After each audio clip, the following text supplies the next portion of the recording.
Hey guys, how are you tonight? Got a new idea I want to test out on you guys. I think you like it. How's everybody doing this week? Like hump day, I think, Wednesday, right? Hump day for everybody else. It's always Saturday for me. Let's see what, let me do these lines there. There we go. You see this wheel right here above me, right there. There we go. See that wheel? I'm going to be telling you all about that here in a little bit. We'll let people kind of gather in. I wasn't planning on starting till about 7 o'clock. But I wanted to make sure there was some viewers in here before we get started. So I've got a few things we'll go over tonight. I want to tell you about the Mayhem Madness. I think I've got 3 tickets left for I think I've got a queen room, so for 2 people. I've got a room with 2 beds for 2 people. And I have a single room left. So if you'd like to come to the Madness weekend, it's going to be a blast. I'll tell you what. We have a lot of fun. We'll be staying at the sister's house, and everybody will have a room over there, so you don't have to go home after the investigation. Get here Friday whenever you can. We'll start investigating at 8 o'clock. If you can get here earlier, you can go ahead and set up your room and whatnot there at the sister's house. And then, again, we'll meet here at 8 o'clock. Investigate till you get tired, go to your room, go to bed. Saturday afternoon, that'll give everybody time to get in there and get some sleep. We plan on getting back, getting up, and I think Misty, I'm going to try to get Alana. I haven't heard from her. Hopefully she'll get into the chat tonight, or I'll have to send her an email or whatever. Get Alana and Brian out here, and myself. We all make green chili. So on Saturday, we'll have a green chili cook-off, which will be a lot of fun. So all the guests that are staying at the sister's house on Friday and Saturday night will get to participate in that. We'll have, basically some Mexican food, tacos and burritos, that sort of stuff. But again, we'll be having that chili cook-off. And you guys got to decide who makes the best chili, right? The best green chili. We all kind of, I'll give you fair warning. All 3 of us, I know for a fact, like our chili hot, in the sense of spicy and hot. But I don't know of any of us that will probably tone it down any. So expect to have hot green chili if that's what you like. And if you don't, then you might just take a little taste and decide that. But we'll have other food there. We are going to ask that other people, help contribute into, like chips and whatever condiments for Mexican food, lettuce, tomatoes, cheese, that sort of stuff. Kind of make that a little potluck. And then we'll just spend the afternoon eating and having a good time. And then, again, at 8 o'clock, we'll head on over here or over to Ullathorne Hall. We're down in the cemetery. You can hang out at the sister's house and do your investigation there. One thing that's going to add something really special to this one is the fact that the haunted house over at Ullathorne, and in fact, they're over there tonight. Hey, Sir X, how are you, buddy? How are you doing? They're over there fixing on the haunted house, getting it ready for the 2003 edition of the haunted house. They always change things up and make everything a little bit different. When I went in there the last time, last week, I was amazed at how cleaned up they had it, and I could see that they were taking out exhibit rooms and stuff and then switching stuff around to change it up for this year. So it should be pretty interesting. And then I heard that starting on Thursday, they will start working in the basement here at the monastery. And last year, within a week, that basement was transformed into what we know it as today, into a total haunted house area, the entire basement. I don't know what their theme is this year yet.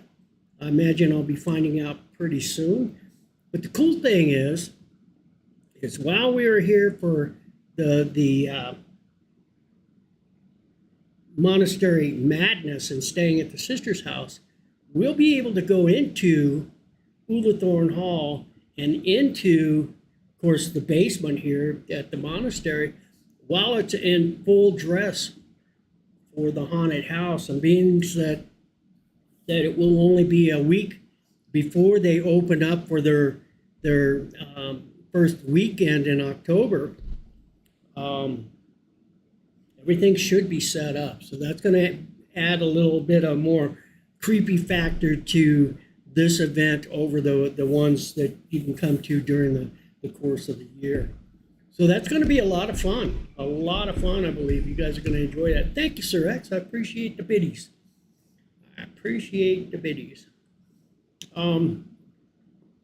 So yeah, that's coming up. This little spinner wheel you see up here is going to be pretty interesting. As we get more people in, I'll start to explain that and let everybody, so I don't have to keep going over it. And we're going to play this a little bit later.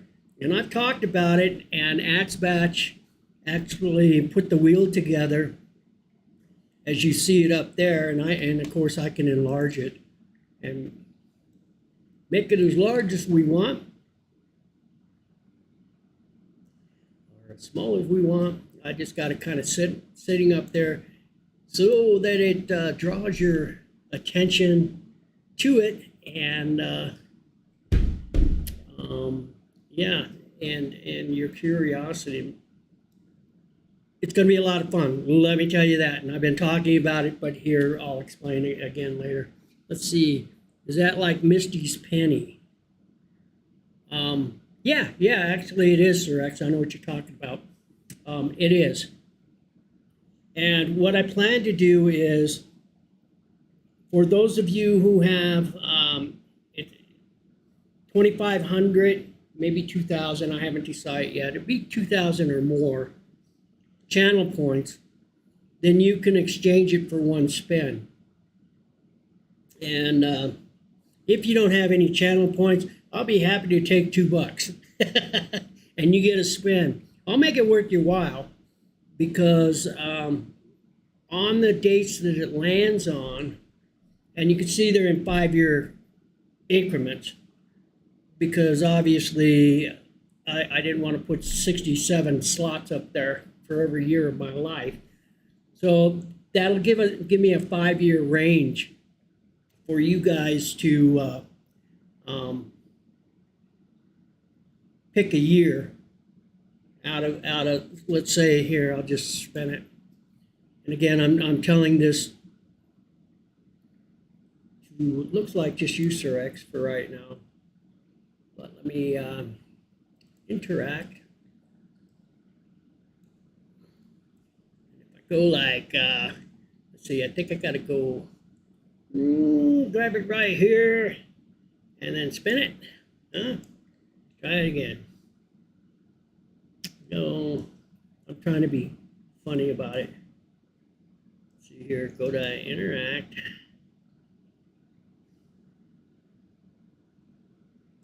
Interact. And if I click, there we go.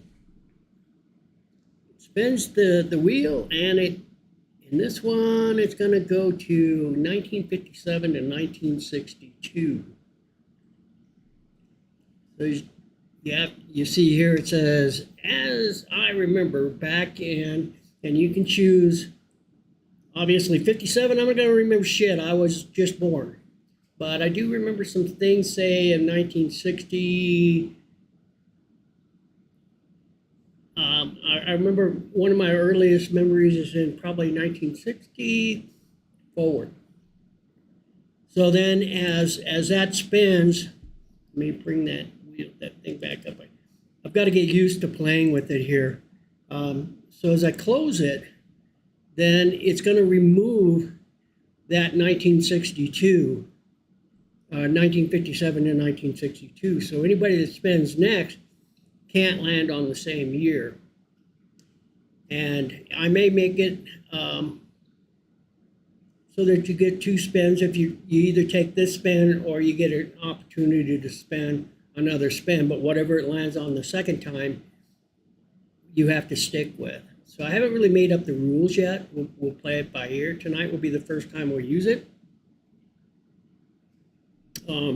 But yeah, I could sit here and spin it all night long, and every time I spin it, I have it so it automatically removes whatever date it lands on.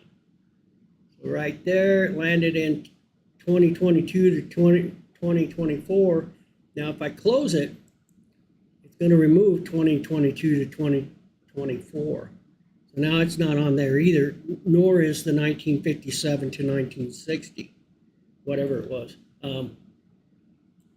So yeah, the wheel gets bigger, or the categories get bigger, and things start to disappear with every spin.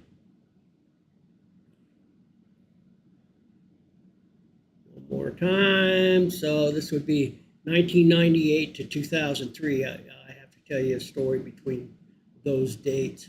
So I can reset anything at any time, and we just start over. But that's how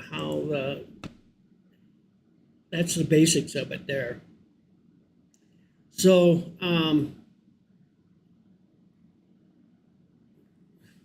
no, it's not quite like that. At the end of it, because I don't know if we'll see how many stories I tell. But I did also find a site here, and I'll make it up. But for tonight, I'll just show you guys some. This is an interesting site that I found, and it's like 280 interesting things to talk about for any situation. So basically, here's the topics here, and if you start talking, clicking on some of these topics, it's kind of funny. Bad jokes, offensive jokes, memes, wordplay, April Fools, embarrassing stories, party stories, useless skills, school topics, studying, parenting, hidden talents. This will help you guys get ideas, because you'll get to ask me or add in 3 topics. And I have to, from those 3 topics, then I pick a topic, and sometimes it could be all 3 roll into one story. But I'll pick a topic that that you guys choose, any topic that corresponds with the date that was spun on the wheel, and I have to tell you a story, a life story that happened during that year regarding the topics that you pick. Yeah, I could share the link. In fact, copy, Control V, enter. It just helps you with some of the ideas is all. Help you come up with some ideas and questions to ask, because it covers a lot of different topics. It's a starting place, but you don't have to stick with any particular topic. If you have questions on your mind and you want to know, just pick a topic and tell me what it is, and it could be whatever you want. And I'll try and find a story that relates to that particular topic. So it should be a lot of fun. You guys seem to, let me go back. You guys seem to like my stories, so I thought that would be kind of a fun one to do with you guys. And And then, you got to hear some of my wilder days and stuff that happened. So I did draw up basically places that I was at that particular, during those particular years. Just a few, I couldn't explain everywhere, but gives me a basic idea of, in my mind, where I was and approximately the time. And I should be able to come up with some pretty interesting stories for you. Back when I was young and wild. I'm still young and wild. Okay, still wild. Well, sort of. If I'm not napping.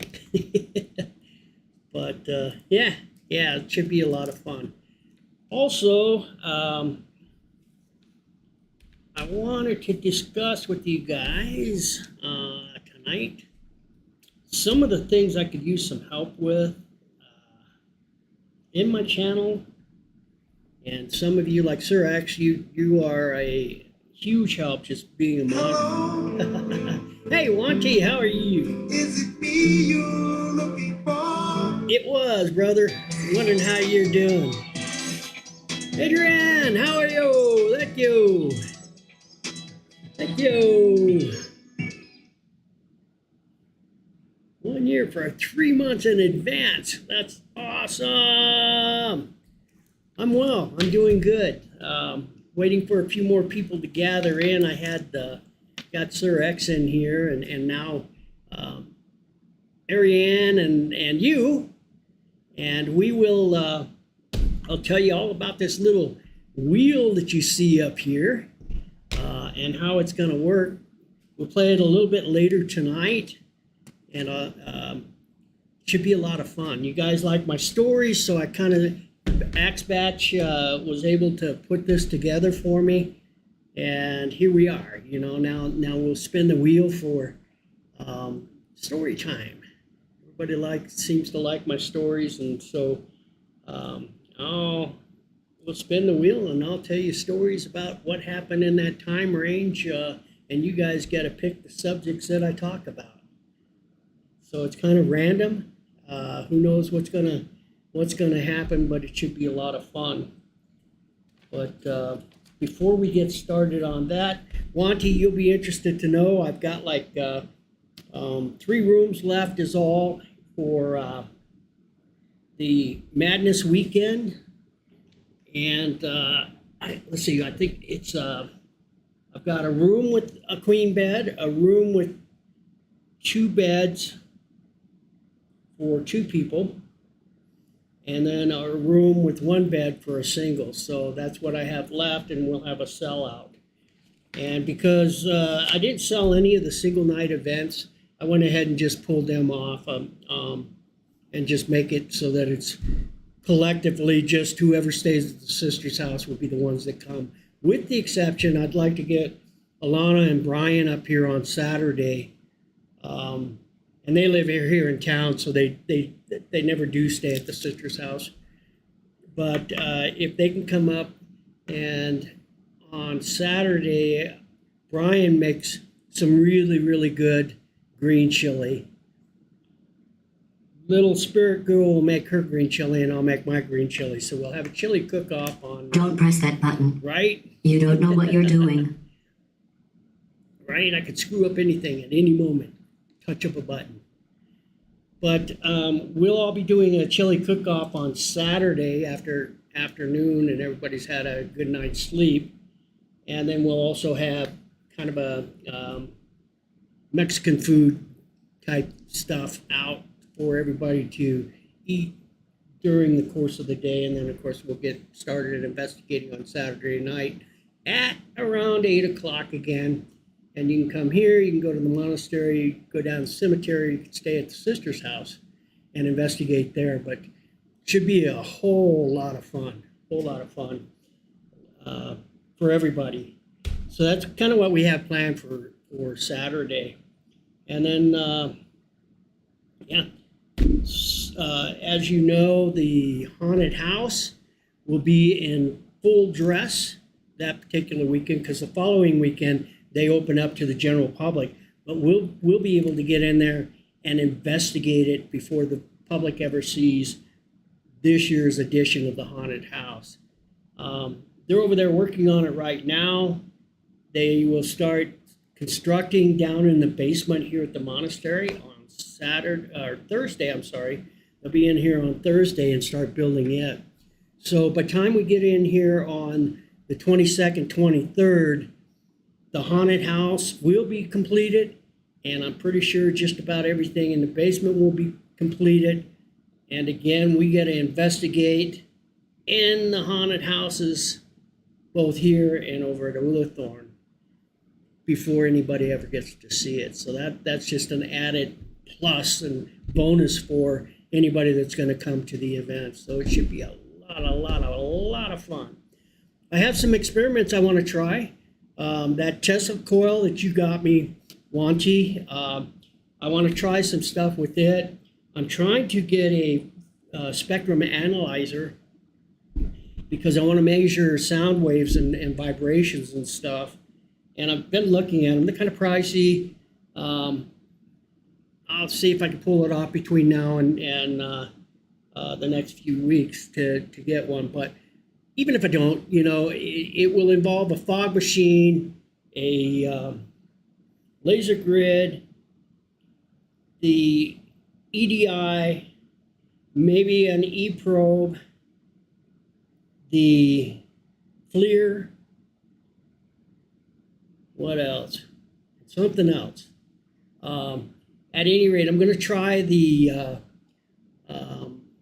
try an experiment and see if we can't get something to manifest within all that rigmarole. And if it does, we should get validation that there's something happening or something there from 5 other devices to confirm that what we're seeing is factual and not just something that we're imagining, and be able to prove it with the devices all, going on or not, or not. It's an experiment. What the hell?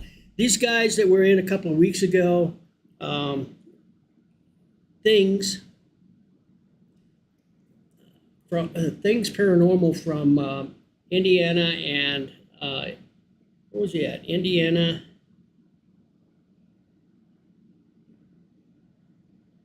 Illinois, I think. Was that right? Yeah, Illinois. Okay. Yeah, and they kind of touched on it, and they were also using dog whistles to try and call it in or scare it away. He found out that when he initially started using dog whistles, he thought maybe that frequency would bring something come in closer to him. And what he found out when they started blowing the dog whistles, actually things started running away from him because they'd see spikes in the frequencies and then drop off because they were leaving the area. So it worked just the opposite. But expanding on their idea, we'll see what we can catch. But I plan on doing that experiment with you guys on Friday and Saturday night when you're here on the 22nd. I will be a lot more involved this time than I was for Mayhem because obviously I'm feeling a whole lot better, and that's a big part of it as well. I'm gonna see if I can get Karina in here for a night and have her investigate and see how that goes. I'm sure that she would love to come, and I'm pretty sure that her mom wouldn't have an issue with it either. Let me see here. I'm doing something, and I hope it didn't screw anything up or cool. I saw something cooling somebody off, but I don't want to cool anybody off.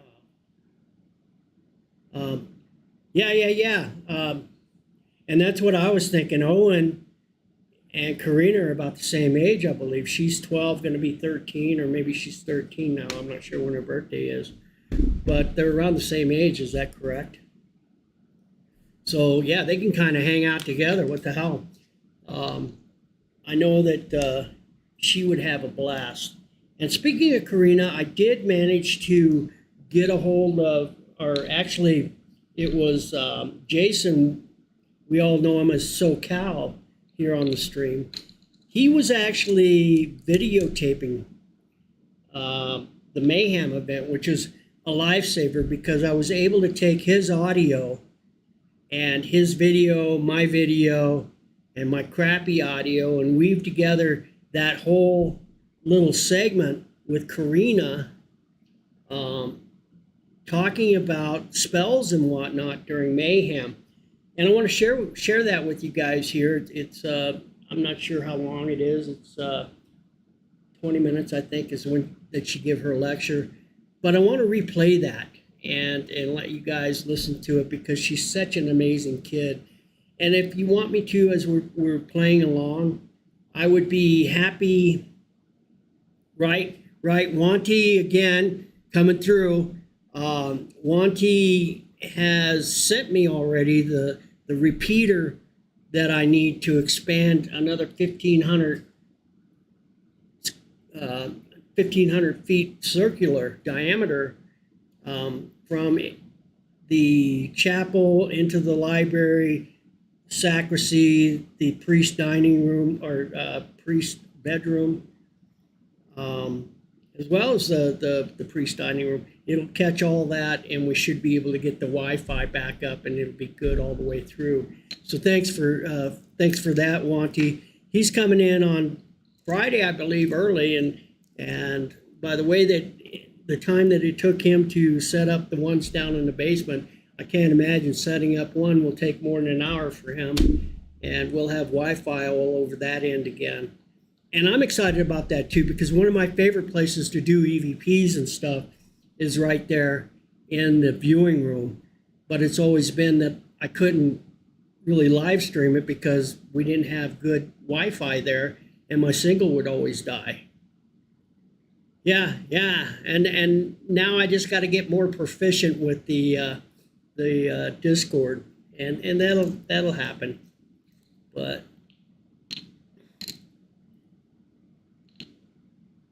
yeah, Friday afternoon. So you're leaving Carlsbad Friday morning. Cool. Yeah, whenever you get here. We have plenty of the cat cable and the connectors and all that. So it's just a matter. And I know where the Wi-Fi is down there because I cut it to extend it up to here. But there's a couple of other places we should be able to hook into. Hey Rico, how are you? Missed you the last couple of streams, but good to see you back.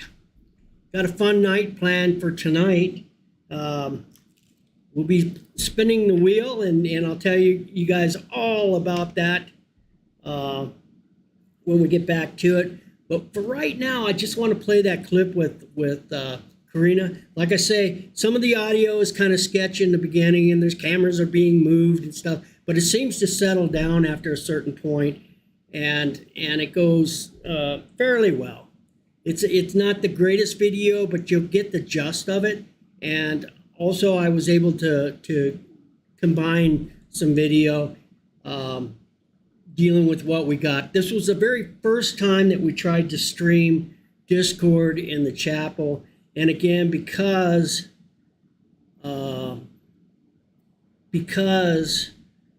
the Wi-Fi signal just wasn't allowing it to happen. That's going to change, as Wanty said, when he gets here for the Madness weekend, because we are adding a repeater down there.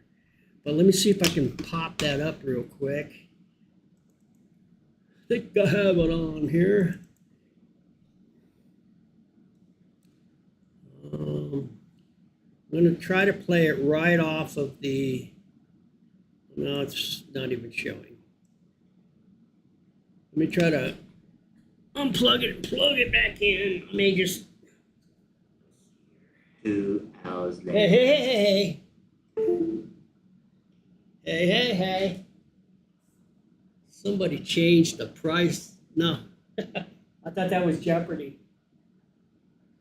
No. All right, let's see what I got plugged in here. Not sure. Let's plug it in again. Let's see if we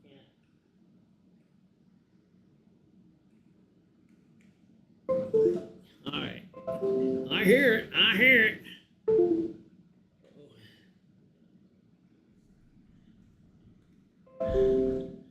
Close that.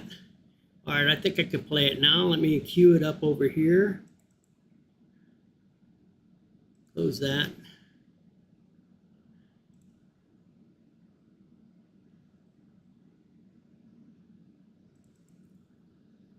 All right, got it over here on the second screen, I think. Yep. All right, let me know how the sound is here, guys, and I'll try to fix it if I have to. Oh, that's a good look for me, huh? Oh. All right. Let me know if you guys can hear okay, or if there's an echo or whatever. Singing alto, right? Exactly. So like I say, the first minute of this is kind of rough, but then it gets better. And it really isn't that bad, so. Water upstairs. I really needed a break. God sent me to reading that day. Reading was doing a full report, doing a report on the act in general, the history of Lana. So she was going to get the haunted twist. So she wanted to do an interview. And she made me quit work. And as we got to talking, now I've watched Karina, her mom works here. Her mom is like vacuuming up the water, vacuuming up the water upstairs, vacuuming up the water, vacuuming up the water upstairs. I really needed a break. And God sent me Karina that day. Karina was doing a full report.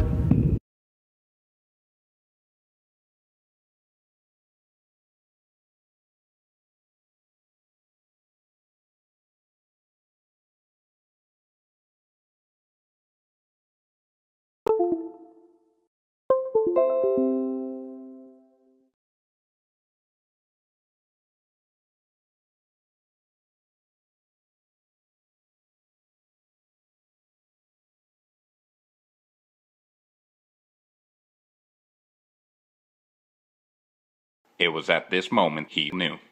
He fucked up.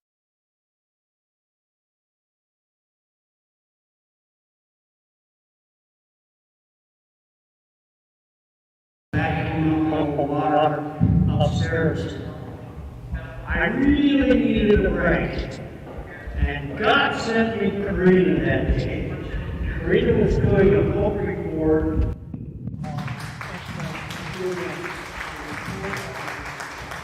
Yeah, in general, the history of Lana. So she was going to get the haunted. Okay, can you guys hear okay? She wanted to do an interview. And she made me quit work. And as we got to talking, now I've watched Karina, her mom works here. Her mom is like human resources and the accounting is all done.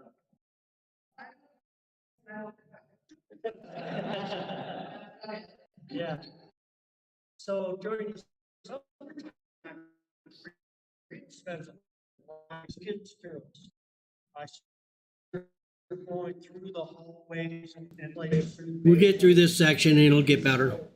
The thing that impresses me, and you'll find out here as we talk, um, is her knowledge.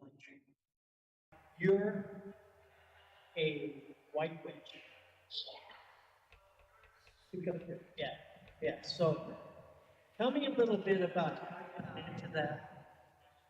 And then the story that you told me about Texas and stuff, and we'll get into that. I'll be asking her questions.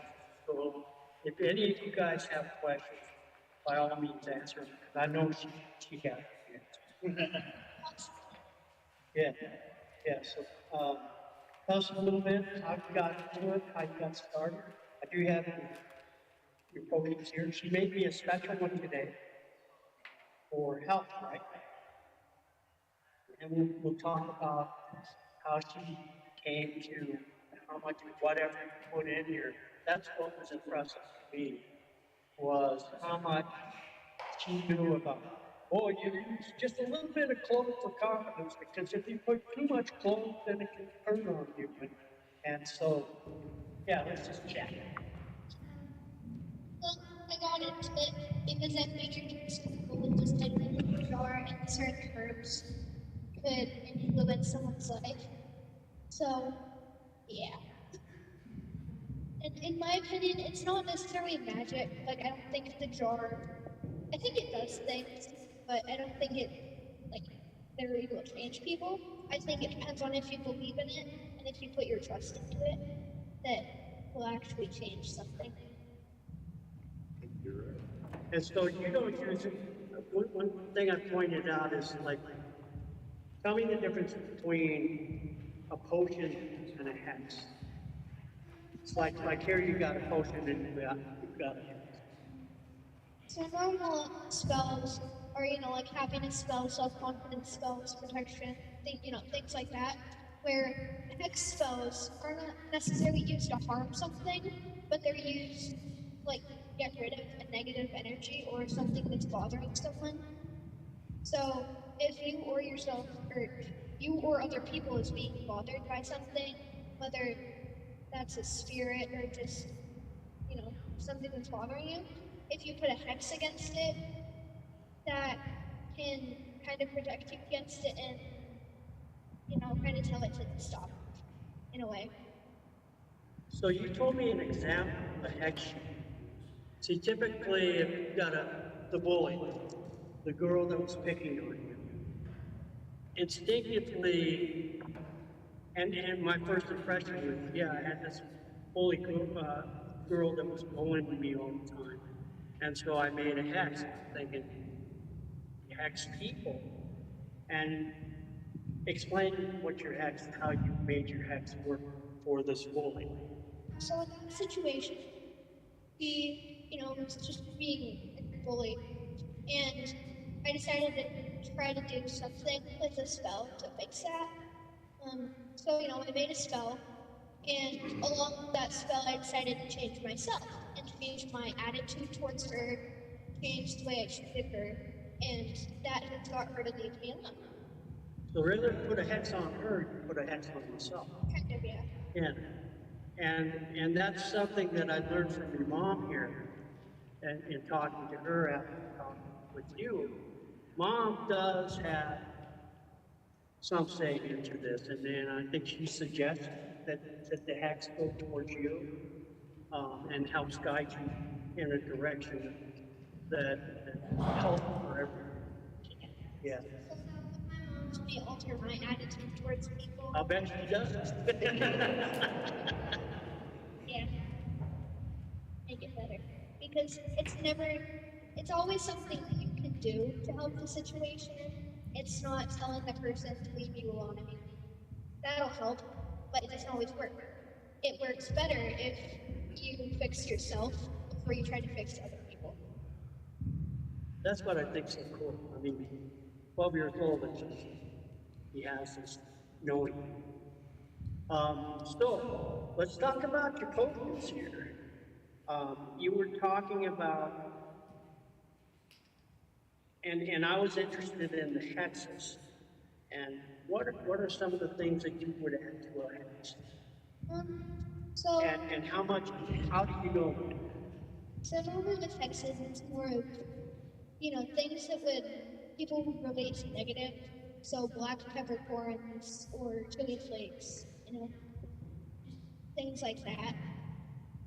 So the way I think of it is it's not necessarily evil, and it's not supposed to harm things, the hex. It's just kind of to tell it to quit. Whatever it is. And then you said like things like clove. First off, how did you find your potions? How do you know how much of whatever to add to a particular? So there's no necessary amount. I mean, if you like follow spellbook recipes and it gives you amount, then you follow that. But normally, whatever draws your attention and whatever feels right, you put in. But if you add too much clove, for instance, it can backfire. So clove is interesting. It's a certain herb that's pretty strong. It has very strong energy, and it's kind of like something that you have to persuade. If you persuade it to do good things, like depending on herbs you put it with, like putting clove with lavender will contribute a positive energy flow. But if the clove's in with any sort of peppercorn or black salt, then it'll give it a negative effect, and that can sometimes alter potions and make it kind of turn on the herbs it has. Well, so you made me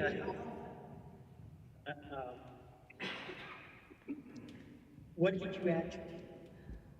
So for like welfare and well-being spells, you'd add definitely citrine and quartz, because those can contribute to like positive health. Uh, Obviously lavender, because lavender helps with not only mental but sometimes like physical, like respiratory issues. Um, I did put a clove in that to strengthen most of the herbs, and then oh yeah, cinnamon. Cinnamon. I see cinnamon. Thank you, I appreciate it. It's already working. Already working. Anybody have any questions? Anybody? Yeah, Go for it. So for, like, say, you have protection spells and then hexes, how do you know which one you're supposed to do? just pausing it for a second because it seems to be lagging pretty bad and I don't know why. Probably because it's pulling it off of another hard drive and not directly on to the computer here. All right, I'll try to hit the play again. The hex versus the protection. Okay. Normally it depends on the severity of the situation. So if it's just like a bully, like someone's being rude, then um, either really works because it depends on your attitude towards them. And like if there's a spirit or something that's bothering you, then you do self protection because that'll kind of draw it away. Anybody? So with purchasing herbs or other things for your potions or your hexes or whatever you're producing, is it better to actually go out and like pick herbs, something that's like fresh or anything like that, or something that could be store bought? Doesn't matter. That really depends because when you buy things from stores, like buying ground clove from Walmart, you never know what other chemical is in that. So that since you don't know what's in that, you don't know how it would contribute to your spell. So, like, there's a local store, Mel's Mill, that has certain herbs, and they're organic, so I like their stuff. And if you can find it outside and you know where it's from, then you should probably pick it from there. Like you get rosebud, you said every time from your own garden and stuff. Yeah. But that's a good point. She has we're fortunate enough, we do have a store here locally that you can get Eye of New, dragon scales. Yeah, yeah. So I think it's all pretty cool and I think you're on the right track here and I appreciate your mom being involved and helping you guide and being open to it. Allowing her to express herself and, you know, delve into this without kiboshing it. Because a lot of people would be afraid of something like this or, no, no, no, no, no. So I applaud you, but this young lady's amazing. Phyllis reading like a little girl. That's sometimes tonight.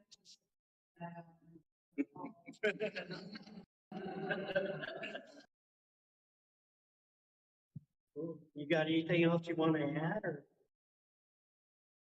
Not really. Okay, tell some of the stories now. As you're wandering around the monastery, you have a few stories of your own, different feelings, and in fact, you get a vision when you're up on the fourth floor. And she is intuitive as well. And Sean was working with her a little. Where is Sean? He went to go put his stuff away. He was working with her a little bit last night and stuff, and I want her to, you guys to maybe share and spend some more time together because I think it can help you grow. But tell us some of the things that you have going on in here when you're wandering around. So there's a certain doorway where every time I walk through it, it's like a spider web effect almost. Like you're walking through a spider web, or like there's something resisting me from going through that doorway. And I've had one of my friends, Trey, he's another tiny person. He walked through that and told me the exact same thing. And we'd stand there and watch that door flap open. And it's a pretty heavy door, so it doesn't just move on its own. There's no wind draft to do that. So I think there's definitely someone in that doorway that either protects it or just tries to keep people out. Now there's kind of there's a doorway, and then you pass by another section, and then there's another doorway. And it only happens in that in-between space, is that correct? Yeah, in the doorway into that room and in the room. Okay. Now, what about on the fourth floor up on the balcony? You tell me a story about that. So there's a certain balcony that most of the time when I go up there, this like vision replays in my head of this monk standing over a balcony, and I don't know if it's a priest or another monk, but someone comes and tells him something, and then he just covers his face. So, and I can never. You feel like it was bad news, so he kind of cries or something. Yeah. And interesting enough, she said, and I feel like it's very early. You said like 1925 is a date that she had suggested to me. And then we went down here and we were looking through some old photographs. We found a photograph from 1925, and she says that's the priest, and we have his name.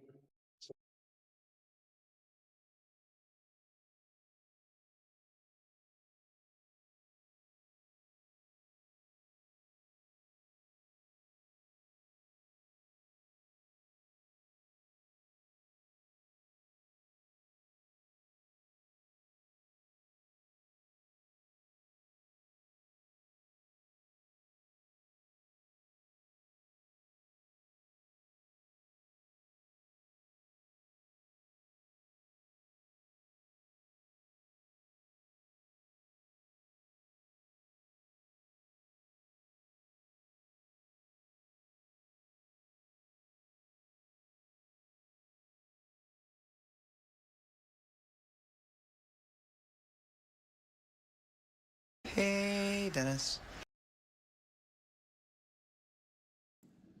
Sorry about that, Sir X. I'll go back and tell this part over again. So the picture we're looking at here is the actual picture that Karina had saw. And what I didn't realize was this was the election of the very first abbot here at the Holy Cross Abbey. And you can see it was dated 1925.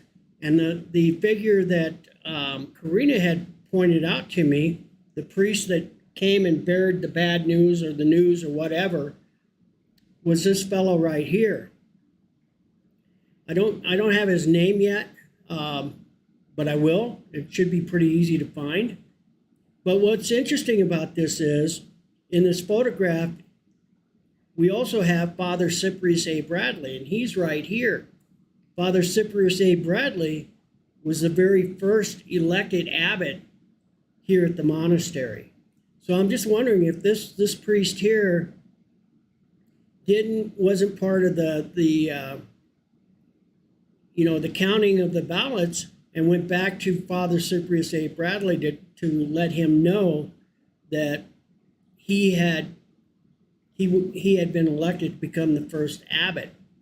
Or did he have news to one of these other fellows that might have been staying here that they didn't win? I don't know, but that's kind of an interesting picture, and I didn't realize that that was Father Bradley until I start trying to find this, relocate this photograph for you guys here tonight. So that's pretty cool. That's pretty cool. Let's go see what she had, what else she had to say. Escape, get out of here. Back to the video, turn it on, turn the sound on, right? And action. We need to follow up on that. And, Yeah, it's like one of those cases where, I know my mom's face, I know my dad's face, I can recognize them in a picture, but it's just his vision. And I can look at hundreds of pictures of people, but then there's just that one that seems so recognizable for no reason. It's almost like I know the person, but I don't. Yeah. Any other questions, guys? One question was, is there any herbs or anything we should completely avoid? It really depends on, the purpose of it. Like if you put like black peppercorns into a positive spell, that could kind of get rid of the purpose of that. But yeah, no, there's not really anything you want to avoid.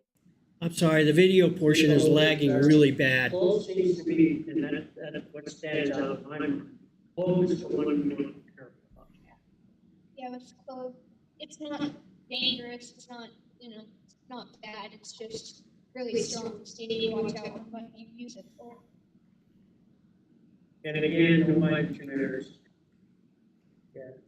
Another question was, where would you get your spells? Where do you get more information on how to You do spells, you mentioned that. So, like when I was at a library with my friend in Springs, they had a list of spell books. I read through that, memorize some recipes. That's where I get that. And there's a lot of things off the internet, for sure. A lot of those. And sometimes it's just what you're drawn to make a spell. And again, you don't use anything when you're doing hexes. You don't hex somebody else. You hex yourself. Yeah, because I believe it's ultimate. You have to fix yourself before you try to fix other people. You seem controversial to that.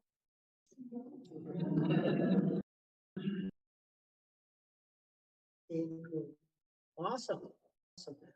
I'm so happy you brought her. I'm so excited. And I wanted to share Karina here with everybody because not many 12-year-olds have this brain and the compassion. As you sit here and talk to her, you know she's coming from the heart. And just the ability, she's sitting up here talking to a bunch of adults, right? And she's a pro. I think of adults as big people stepping into your bodies, so. You definitely superstar on Twitch. We got a lot of fans already up here talking about you, wanting more information. So we're so proud of you. And kudos to you, and you got a lot of people.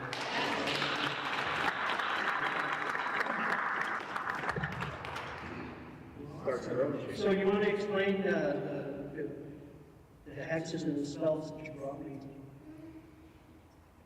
So, this is a hex I have against some internet thing. I don't know what it was.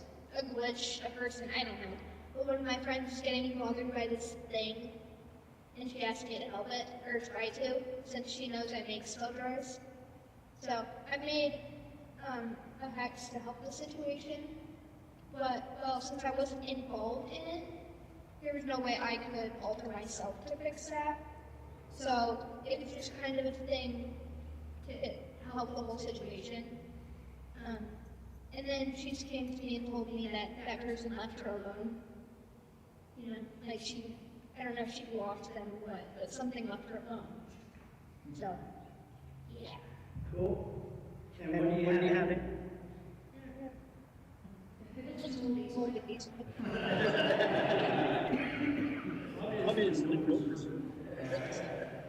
There's definitely a black have peppercorns and chili flakes in it, and probably no water and quarts. But yeah. How do you make these things? What do you mean? Like, you give it to the person, what do they do?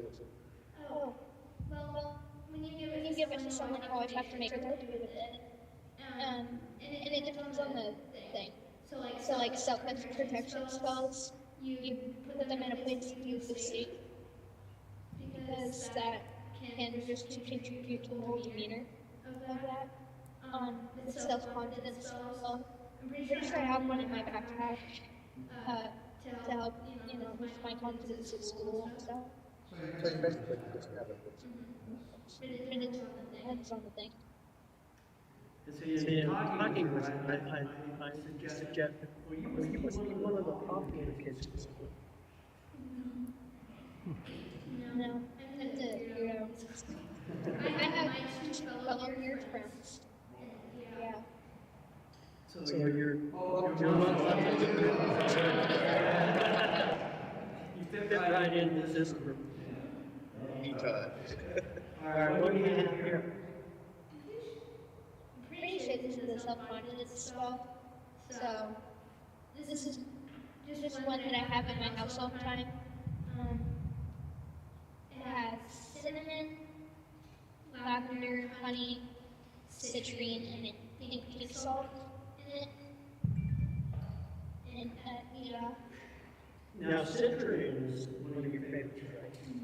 Yeah. So citrine is one of my favorite stones to put in any spell, really, because it's, a confidence spell, a happiness thing. It's just for really positive outcomes.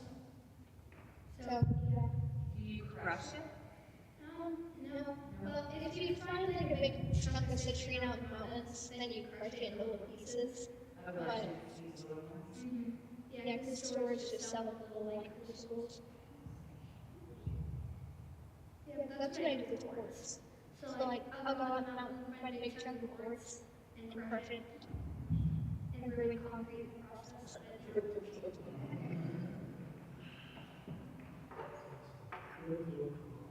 Anybody else?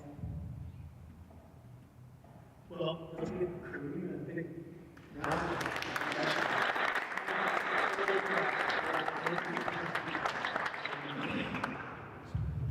I knew you were.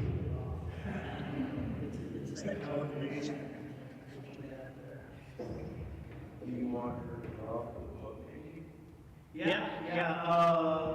Let's do wait, I saw Jess.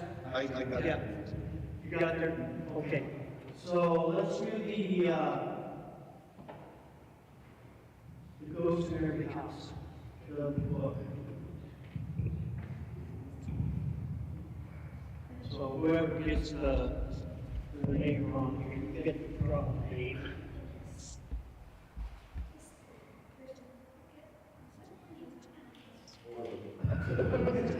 Problem with using sticky notes. Yeah. What is it? Oh, Chris?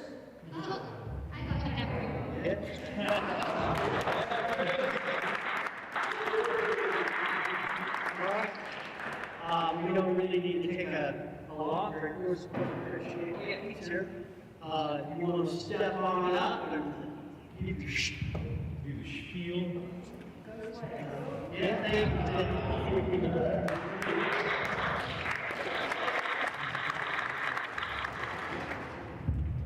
Mr. Richmore, ghostpsycho.com.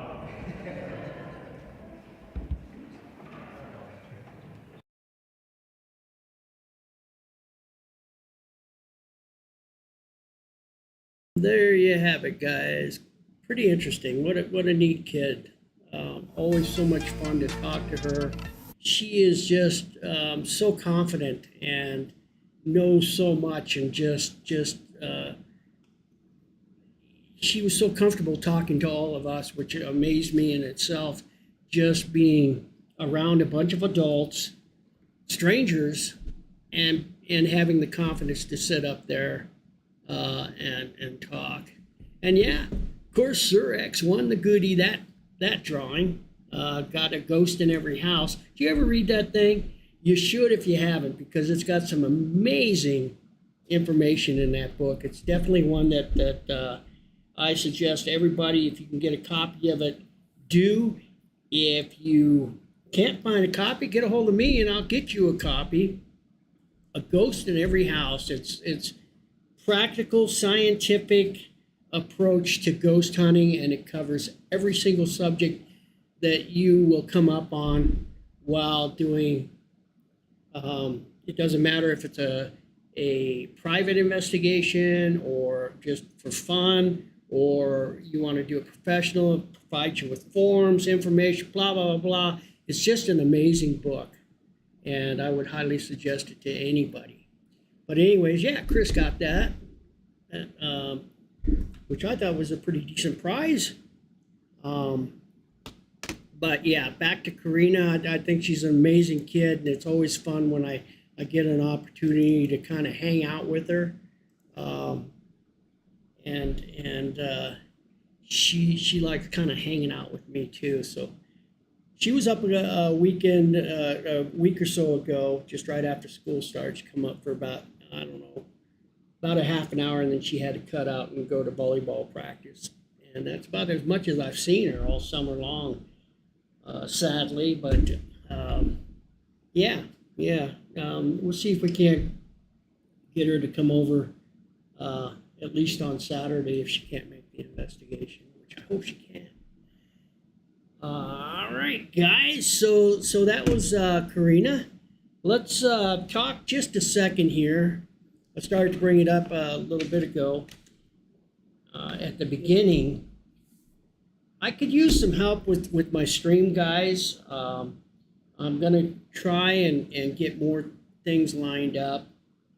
Basically, I'm going to go with Gramps Spills Beans, which is we're going to have that as soon as I finish telling you about this. We'll play that for the first time ever, and it will have to work out some bugs, but whatever.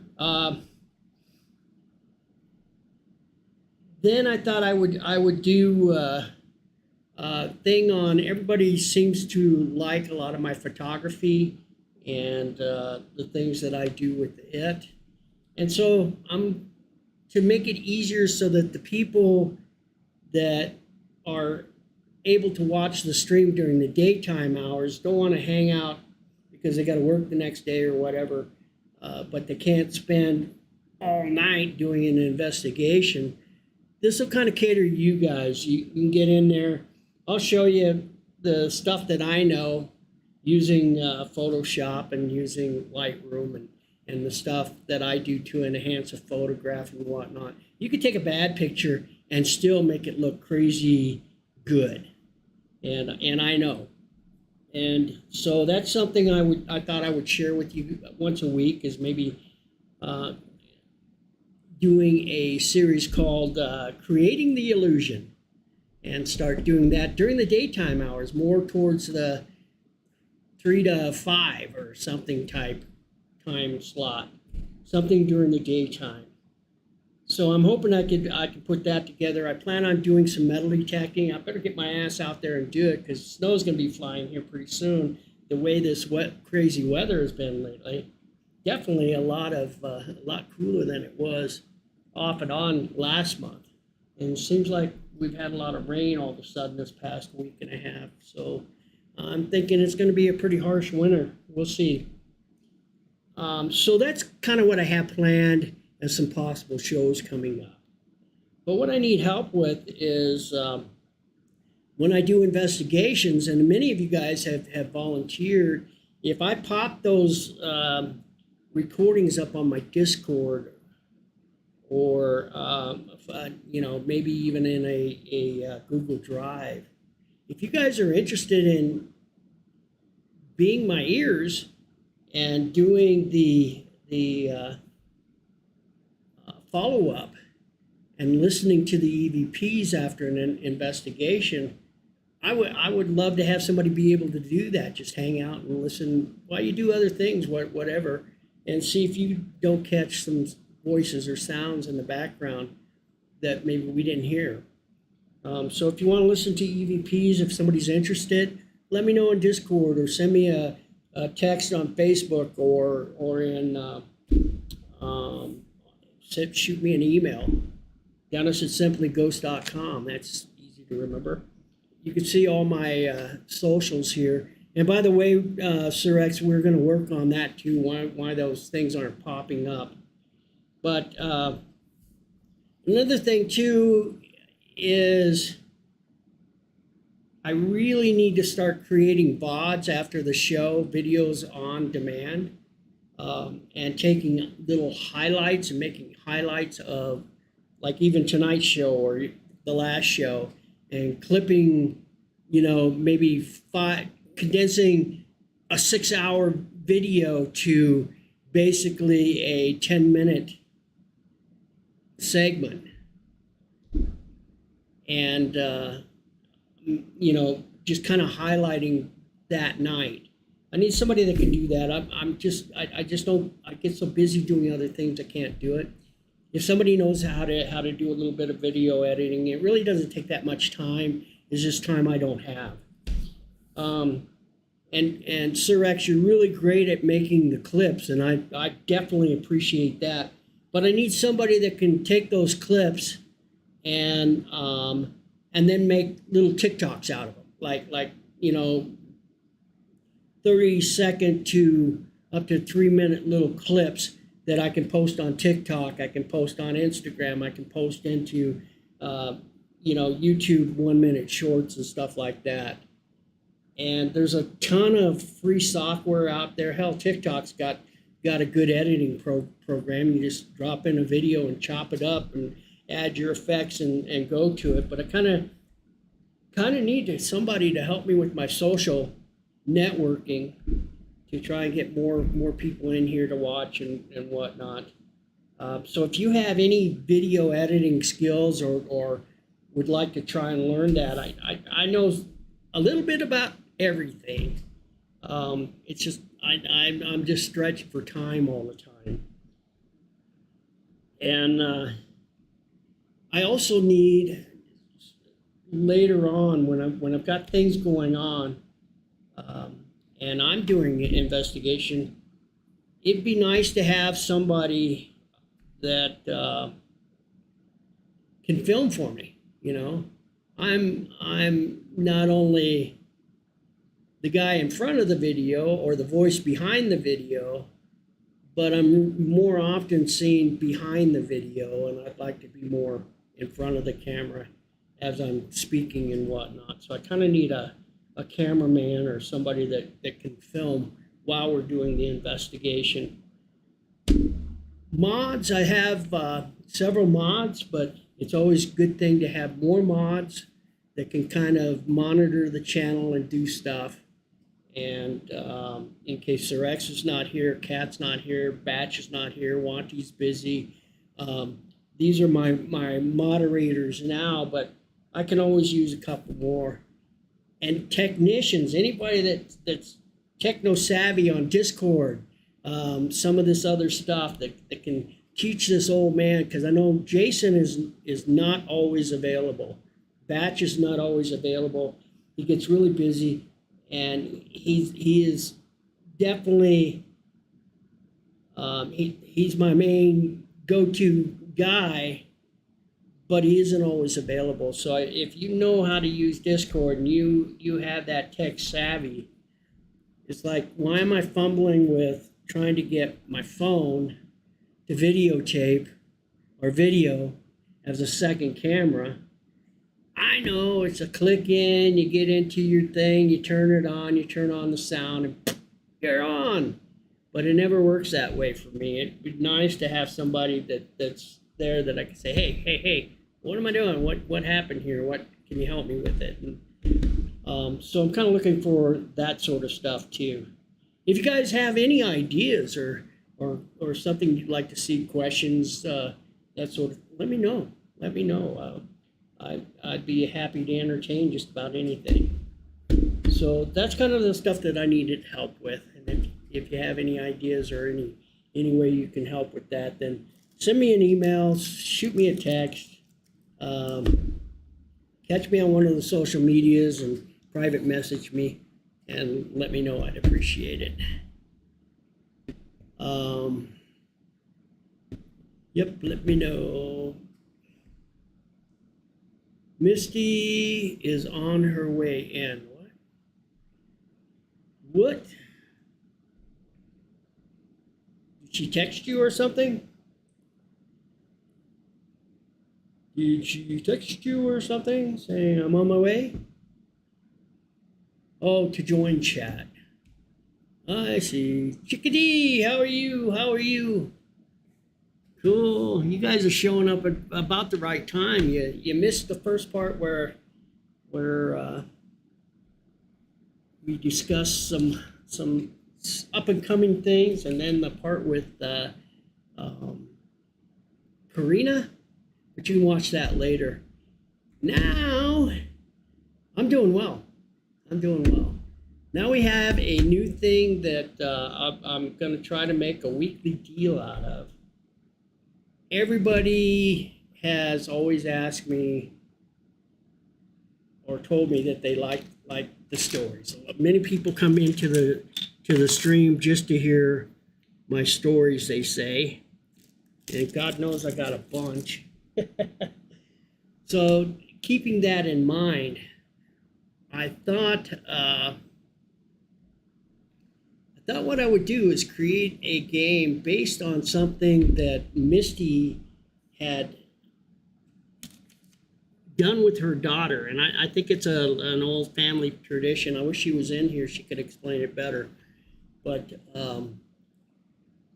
whenever they find a coin, could be a penny or whatever, laying on the ground, or then they would pick up that coin and look at the date. And if the date was 2002, then her daughter, hey, there's Batch. How are you? How are you? When they pick up this coin, then whoever picked up the coin, they'd check at the date, and if it was 2002, then if it was Lexi, which is Misty's daughter, then Lexi would have to tell a story based on 2002 about herself. And now Lexi is only 22 years old, so anything beyond 2000, if it was like 1995, then obviously she wasn't born yet, so she would have to make up a story for that particular year and tell the story.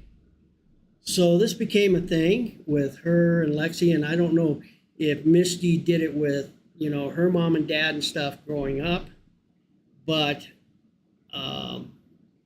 yeah, so I got the idea using that kind of the premise is Batch created me this wheel, and this is what you see up here.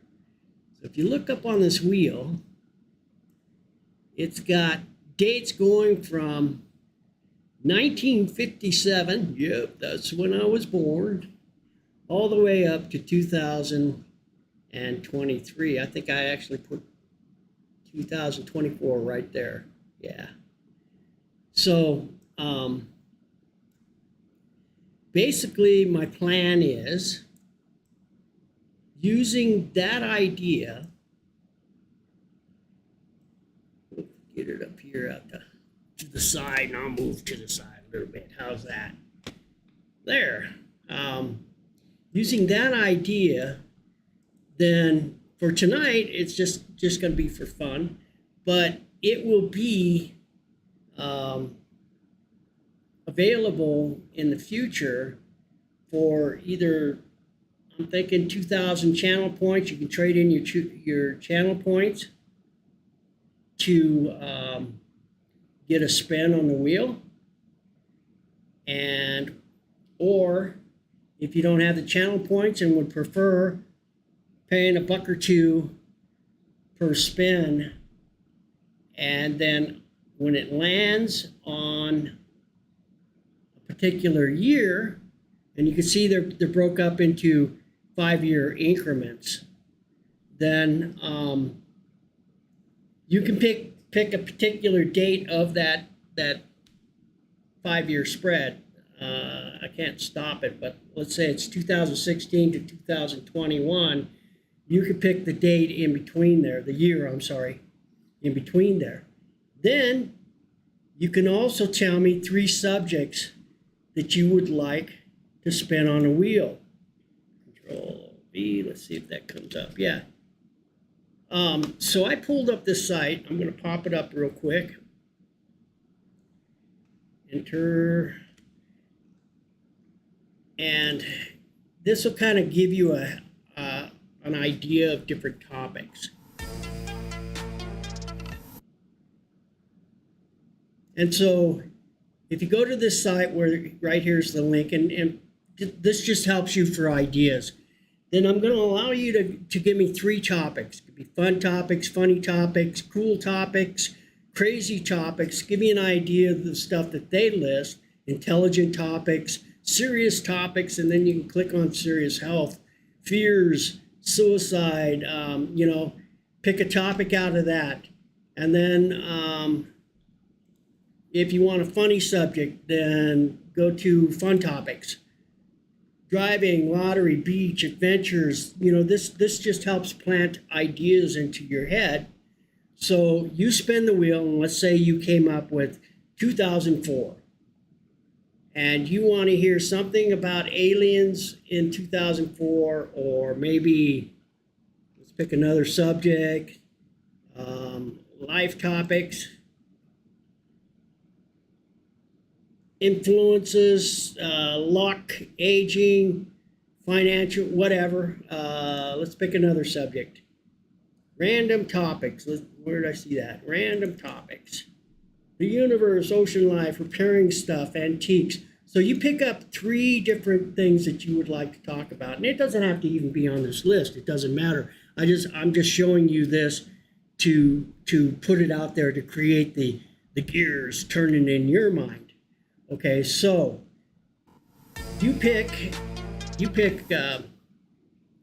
3 topics, and when I spin the wheel, and I'll give you an idea here real quick about how this wheel works, is right now it will only work with me spinning it, and I don't know that that'll ever change. It's just way too easy to do it this way, and it doesn't really matter. The effect is the same.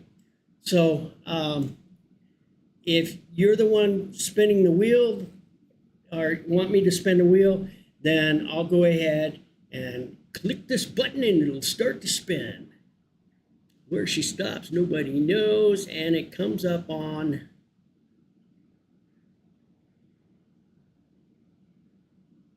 (1998 to 2003).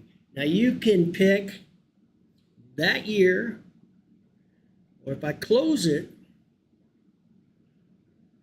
you think you want to try to spin for another year, or you want to stay there, then you get 1 spin, or you could take another spin. But if you take that second spin, whatever it lands on next, you have to stay with.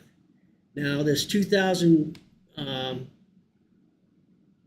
what was it, the one before there, the 2003?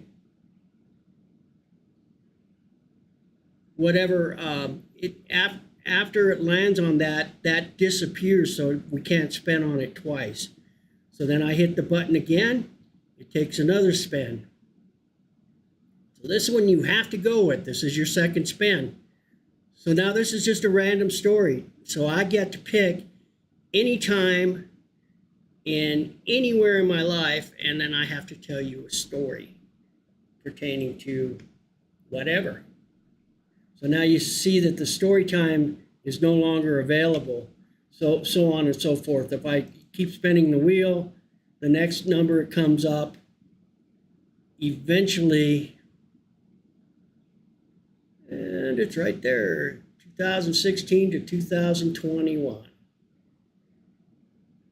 So you can pick anywhere from 2016, 17, 18, 19, 20 to 21. Give me three subjects that I can choose from, and let's say you pick 2017 bike, alien, and lollipop. I don't know. Then I have to come up with a story that happened in 2017 to deal with a bike, lollipop, or alien. And let's just see how it goes. See if I can do it. See if I can come up with a story that will relate to that particular time. Now let me close that up and reset everything. All right. Now when I pop it back up, it should have everything on there again. Whoops, I gotta close that.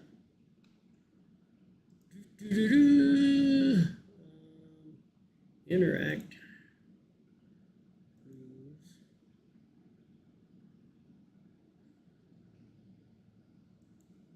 All right. Now I'll close it.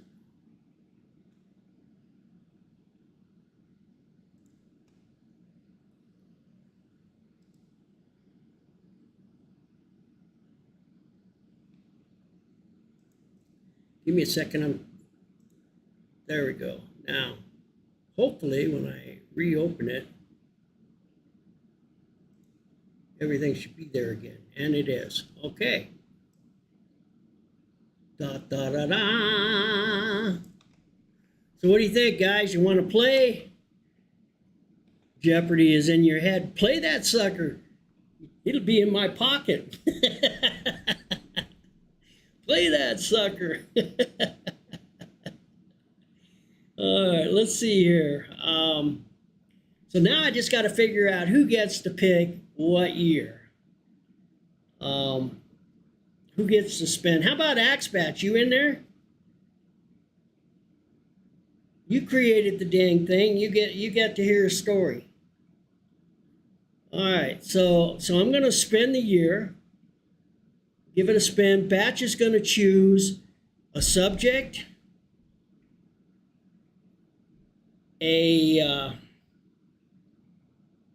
actually 3 subjects and a year within the 5-year spread there. So let's go ahead and got to interact. There we go. Let's give that puppy a spin in 5, 4, 3, 2, 1.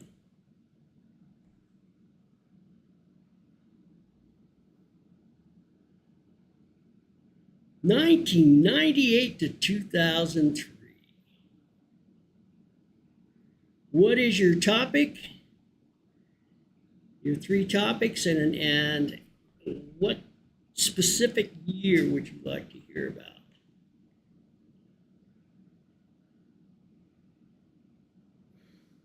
See if I can't come up with a story. Also, to find out what I did.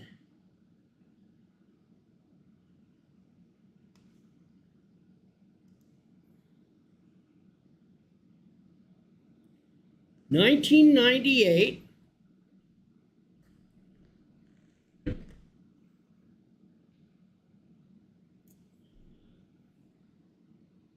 Hey, Spirit Girl, how are you? Wondering if you was gonna make it. Oh, great. You.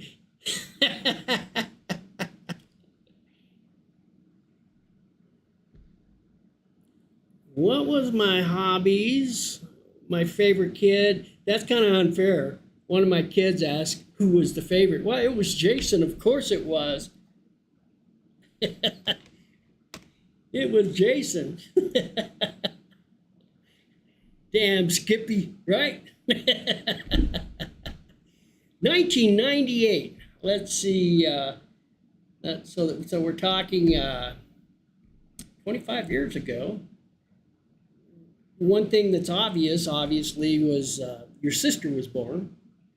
But I'll pass by that just to give you the benefit of the doubt there.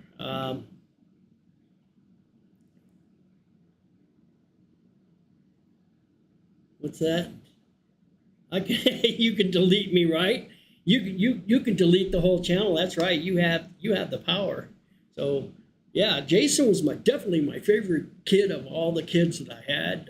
Jason was never a problem. He was the perfect child. Uh, so the topic is his favorite kid. Go on a vacation that year, shit. 1998, and trying to think, we were definitely in 98. We were definitely in Salida when I had the print shop. Just trying to get my story here. All right, we'll close that. We're going to get this down out of the way for right now.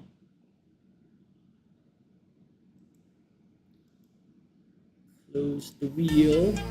Oops. Didn't want that. Dang it. Here, close the wheel. Close the wheel. Gotta get over here, and there. Now it's gone. Now I can get more in the center. So 1998.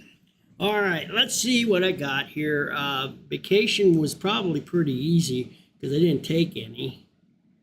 And if I did, it was in New York to Lockport. Which actually, that's probably a good story. You guys never went to New York, did you? I think you and Nick always went to Grandma and Grandpa's. Nope. Okay. In fact, I think you guys were, yeah, you had graduated, and so you and Nick were staying down there at Grandma and Grandpa's during that time. That's why. Okay.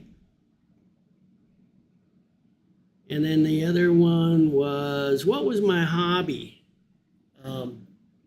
Probably much what it is now was metal detecting. So let's come up with a story here.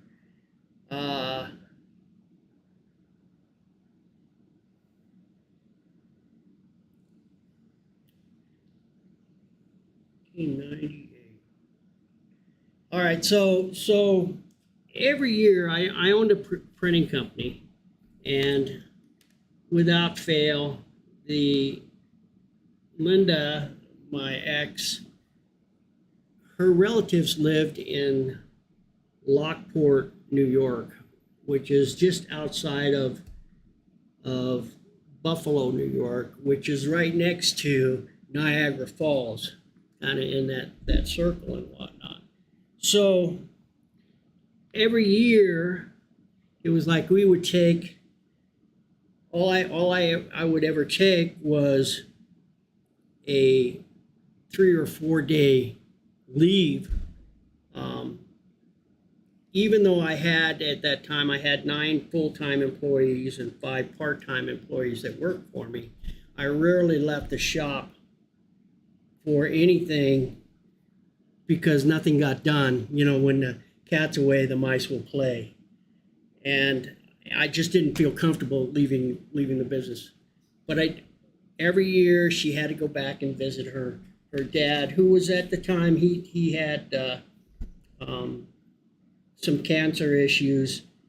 It wasn't immediately threatening, but he was older in his years and whatnot, and so naturally she wanted to go back and visit with him. So we did. So every year meant that we were flying to Buffalo, and that was always my vacation. I get back to Buffalo, and this is 1998 now. This was when my youngest daughter was born, and I think she must have been the time that I'm thinking we flew back there. Just 7, 8 months old. So she was going around in a stroller everywhere we went, but we went out, and it never failed. Every year was always towards the fall season. And so they would take us out, and it was kind of fun. I mean, I have to admit, they were very, very gracious and accommodating host whenever we came to visit. And so they would take us out to all these cool touristy places. Like we went one time to the aquarium that they had set up right next to Niagara Falls. And every year it became this thing that we would always go to the aquarium and then scoot over and into and watch the falls, you know, from the lookout points and whatnot. And that was all fun and good, and it's pretty cool. But her dad was getting older in the years. And this particular time, he decided he was going to take us down there without his co-pilot, which was his wife, Phyllis, and Linda's stepmother. So we get down there to Niagara Falls, and we've been at the aquarium all day long. And then we went over and checked out the falls real quick. And I can't remember the name of the little island that we were on that kind of butted up on Niagara. And then it came time to go home. And Bob was without Phyllis. And so we get in the car after, you know, fortunately, we knew where we parked, so we were able to guide Bob back to at least find the car. But Bob was our pilot. And Bob was probably approaching 90 years old at that time. And he was an old retired doctor, medical doctor. And he had a very successful practice throughout his lifetime. You didn't miss a whole lot. So he was, like I said, took us down to Niagara Falls without Phyllis. Phyllis had some other engagement, so she couldn't go. So we get down there, finally get to the car.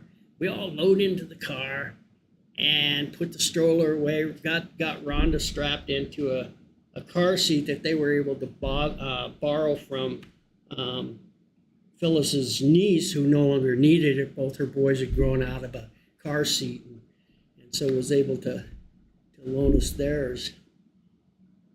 And so Linda it'd been so many years that Linda had been out of the Buffalo area or out of that area. And actually, Lockport was about 30 miles, I'm guessing, away from actually downtown Buffalo where Niagara Falls was. So Bob was going to take us to get something to eat at this restaurant that apparently they always ate at back when they came to the falls, and he would take all the kids there to eat. So after about 20 minutes, I noticed things that were on a street that I saw on the same street 5 minutes ago. And 10 minutes would pass, and all of a sudden I'd see those same sights. And I all of a sudden realized we've been driving around the block for, kind of a different ways. You know, we might deviate one block over, but 3 blocks down and end up in the same place 10 minutes later. And this went on for about 40 minutes. Linda's sitting in the back. She's busy with Rhonda. She doesn't know any of this is happening. Meanwhile, I'm going, been there, done that, been there, done that. Hey, Bob, you want to pull over to the drugstore that's just around the corner there? I think I might, because I was getting to know the streets because we'd been around that block so many times. Finally, we get to a corner and he is just like totally lost. And now when Linda brought it to his attention, Dad, what are you doing? We've been doing this for almost an hour now. And we're still downtown Buffalo. He says, I know the way, I'm sure I know the way. Well, he had a car phone, being a doctor. So he gets on the car phone and calls Phyllis.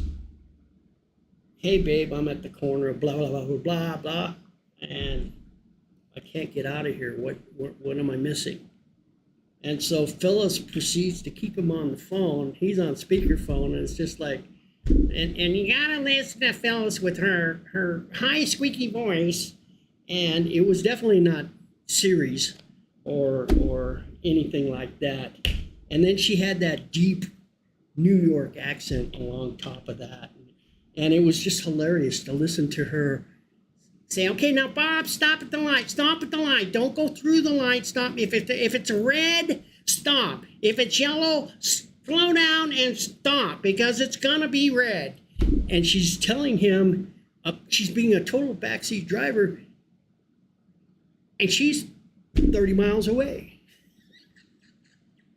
Somehow, she managed to visualize the drive home in her mind and was able to guide us to a point where finally Bob realized where we were. Well, we never did make it to that little restaurant that he took us to because of the fact that he couldn't find his way.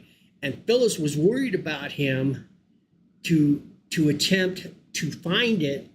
And once we got to a point Bob knew how to get home, we decided the best course of action is go out to dinner later with Phyllis once he's back home and get the hell out of downtown Buffalo. And so we ended up getting back to Lockport, and we all got together and went down to some bar nearby, and I believe it was a Friday night because they had fish fry, and we all ate fish fry at one of their favorite little taverns down the road. But that's my story about Buffalo, New York, 1998. With Rhonda. It wasn't, one of my kids, and that was my vacation. My hobby was definitely metal detecting. Yeah, that's what I did in my spare time. Metal detecting. Oh, I got another story. 1998 was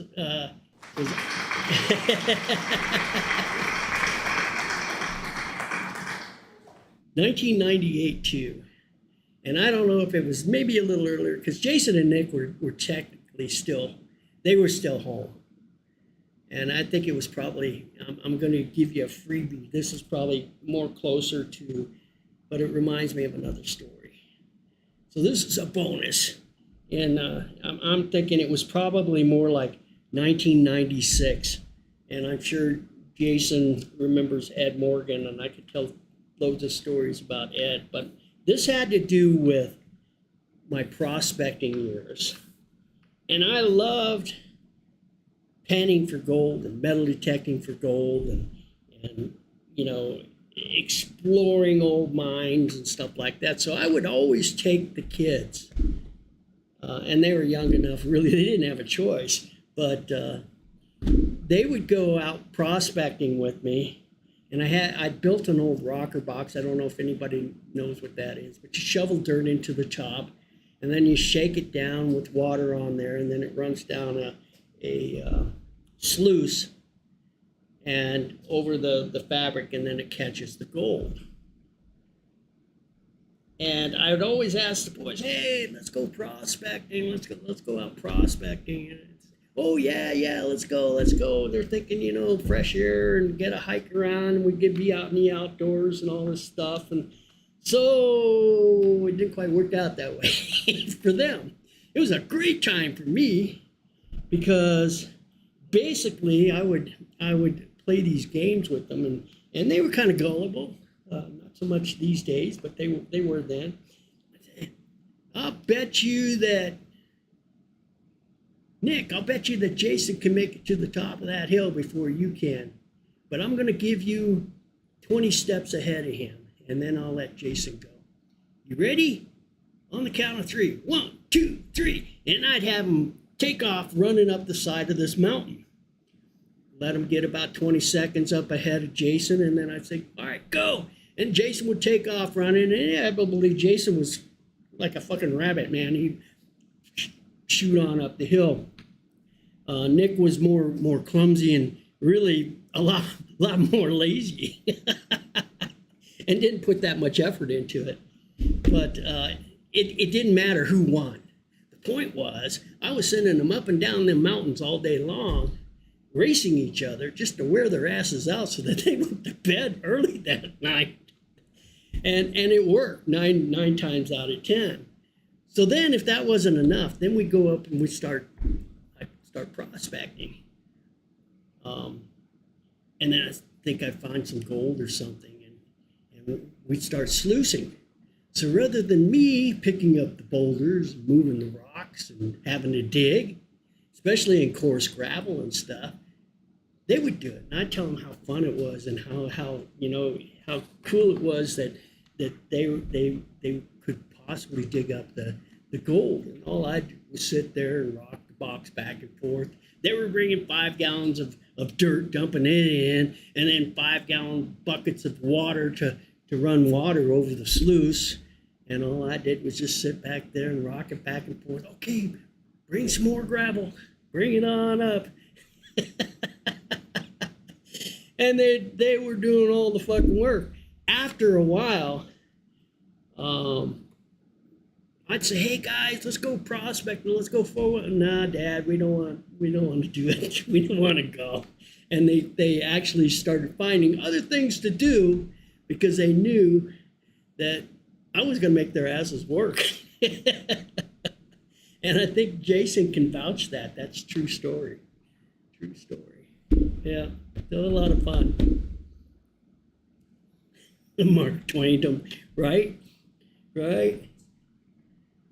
His arm still hurts, he says. Well, hey, think about my poor arm. I had to sit there and rock that whole thing the whole time. Then we get back and yeah. Anyways, so that's yeah, that covers up the 1998, guys. Anybody else want to spin? You want to hear another story? I'll spin another one. I'll spin another story. I'll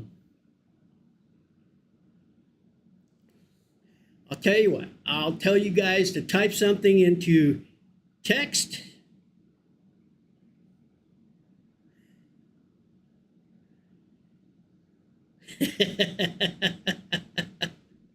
Yeah, right.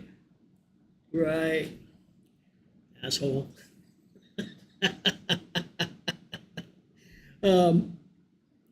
The first one to talk or type into text what I'm about to say and hit the send button gets to take the next spin. So the word that you have to type in and send, and whichever one pops up first, gets to spin the wheel and ask the questions.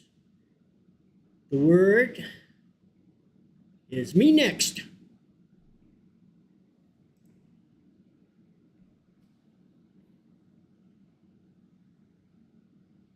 Me next, batch one. That was easy. Too easy. Damn. Of course, it depends on how bad you're lagging too, right? But, all right. Pass to Chris. All right, remember, you could take the first spin, or you could try for another spin if you don't like the one you get. So let me put this into interact.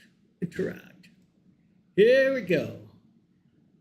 In 5, 4, 3, 2, 1.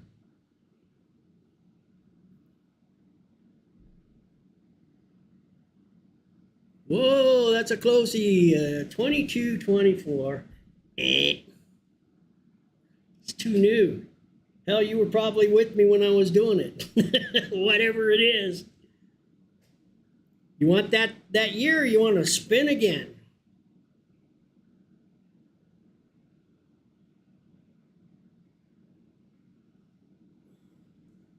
Chris, your choice. Respin.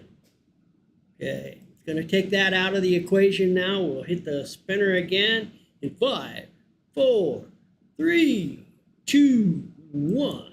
Spin again.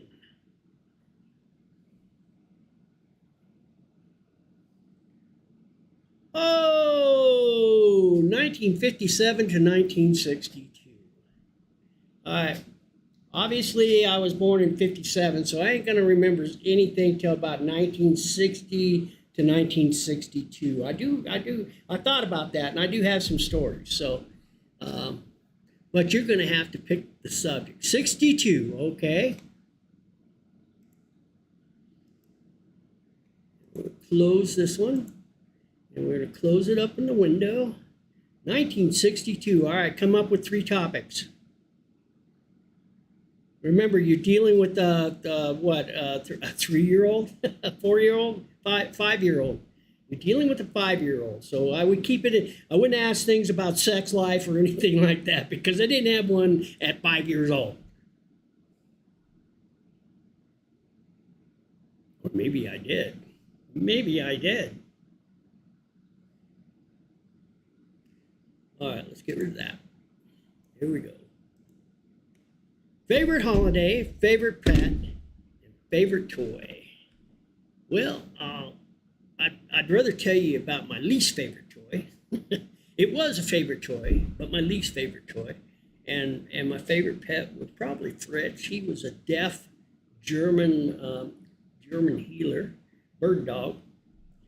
And my favorite holiday, well, I think everybody's gonna say Christmas, you know. But let's go with my, first off, I'll tell you about my favorite pet. 1962, and I still remember it because he was a great big, tall, what do they call it? The German short hair. And my dad was based at Mountain Home. We were in Mountain Home, Idaho. And my dad actually owned 10 acres. And on this 10 acres, there were 3 houses all in a row. And he bought it from an old farmer and that lived across the fields from us, the McGalvarys. I still remember their names after all these years. McGalvarys, and they were kind of like my grandma and grandpa back when I was growing up while we were in Idaho. Anyways, my dad was stationed at Mountain Home, Idaho Air Base, which is where I was born. And he was doing air traffic control and actually was involved later on in his years in the military with Project Blue Book, dealing with the UFOs and whatnot. At any rate, he was air traffic control, and yeah, I was born a hoe. I'm a spud. I'm a spud. So, anyways, he being in the service, of course, you know, you move a lot, and it was the same case with our family. As I grew up, it seemed like I was always the new kid in school because we moved so much, and a lot of that was on the account of my dad being very much like me, or actually me being very much like him, did not take orders well. And when you're in the service, you always have a higher up than you are. I don't care what rank you are. You always have somebody higher up.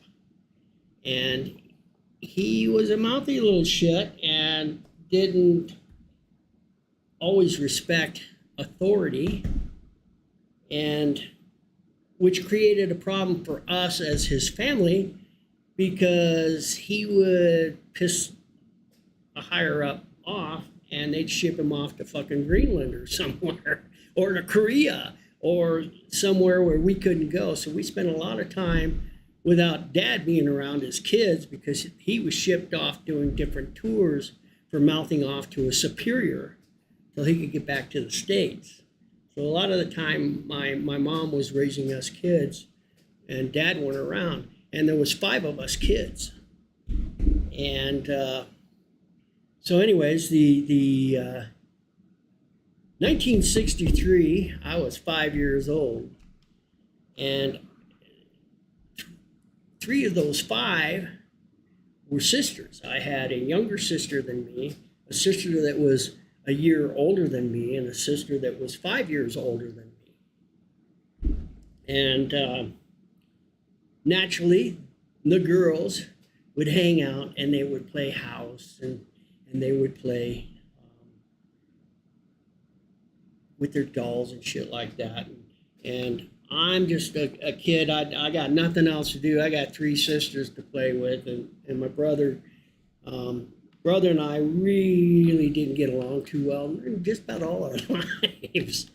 for one reason or another. And at any rate, I was always the younger brother. He didn't want me hanging around with him and his older friends because he was like 3 years older than me. He didn't want his little brother hanging out, tagging along, or 4 years older than me. So anyways, I found myself either playing alone a lot or have to hang out with my sisters. Well, they were playing house one day, and they didn't really want Denny playing with them to begin with. So they decided they were going to send Denny shopping, right? So we all went into the house, and we're lifting up couch cushions, and we're looking in, in our parents' bedrooms on top of their dressers, and we're trying to find any kind of money we can find, pennies, maybe a nickel, and you got to understand, in the 1960s, a nickel went a long ways. A dime's worth of penny candy, you get two for a dime. All of us kids got something for a dime. We could all reach into the bag and we all got a piece of candy for a dime. One dime to split between all of us. So at any rate, we're going through the house and we're trying to find all the money we can because they were going to send Denny shopping. And so finally, I have no idea how much money we had pulled up. Maybe 5-6 cents. I didn't have hardly any money. But I decided I had enough to go shopping for these girls because we were playing house and we needed groceries. So I was volunteered to go get the groceries. Well, we lived down a long road from the main highway. I think it was Highway 61 or 62, and it went from Mountain Home straight into Boise, which was 30 miles up the road. But about a mile down the road through the field, back in behind, what's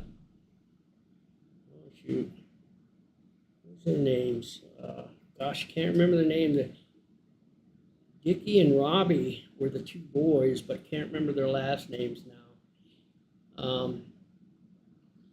At any rate, go through their fields and then you go up about a half a mile, and actually that's where the grocery store was, up by the highway.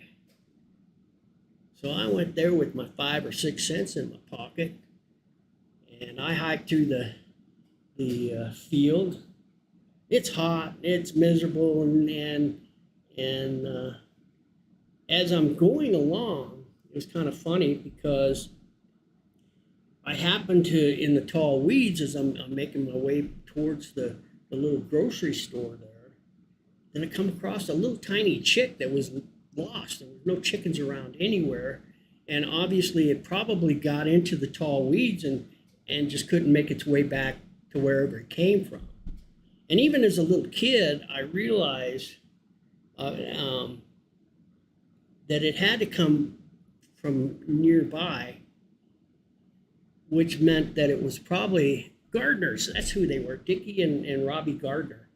I realized that it had to come from the Gardner's farm. So I've caught the little chickie and I'm taking it on up to Dickie's place to find out if this was their chick. Well, hell, they had so many chickens, they wouldn't have missed it anyways.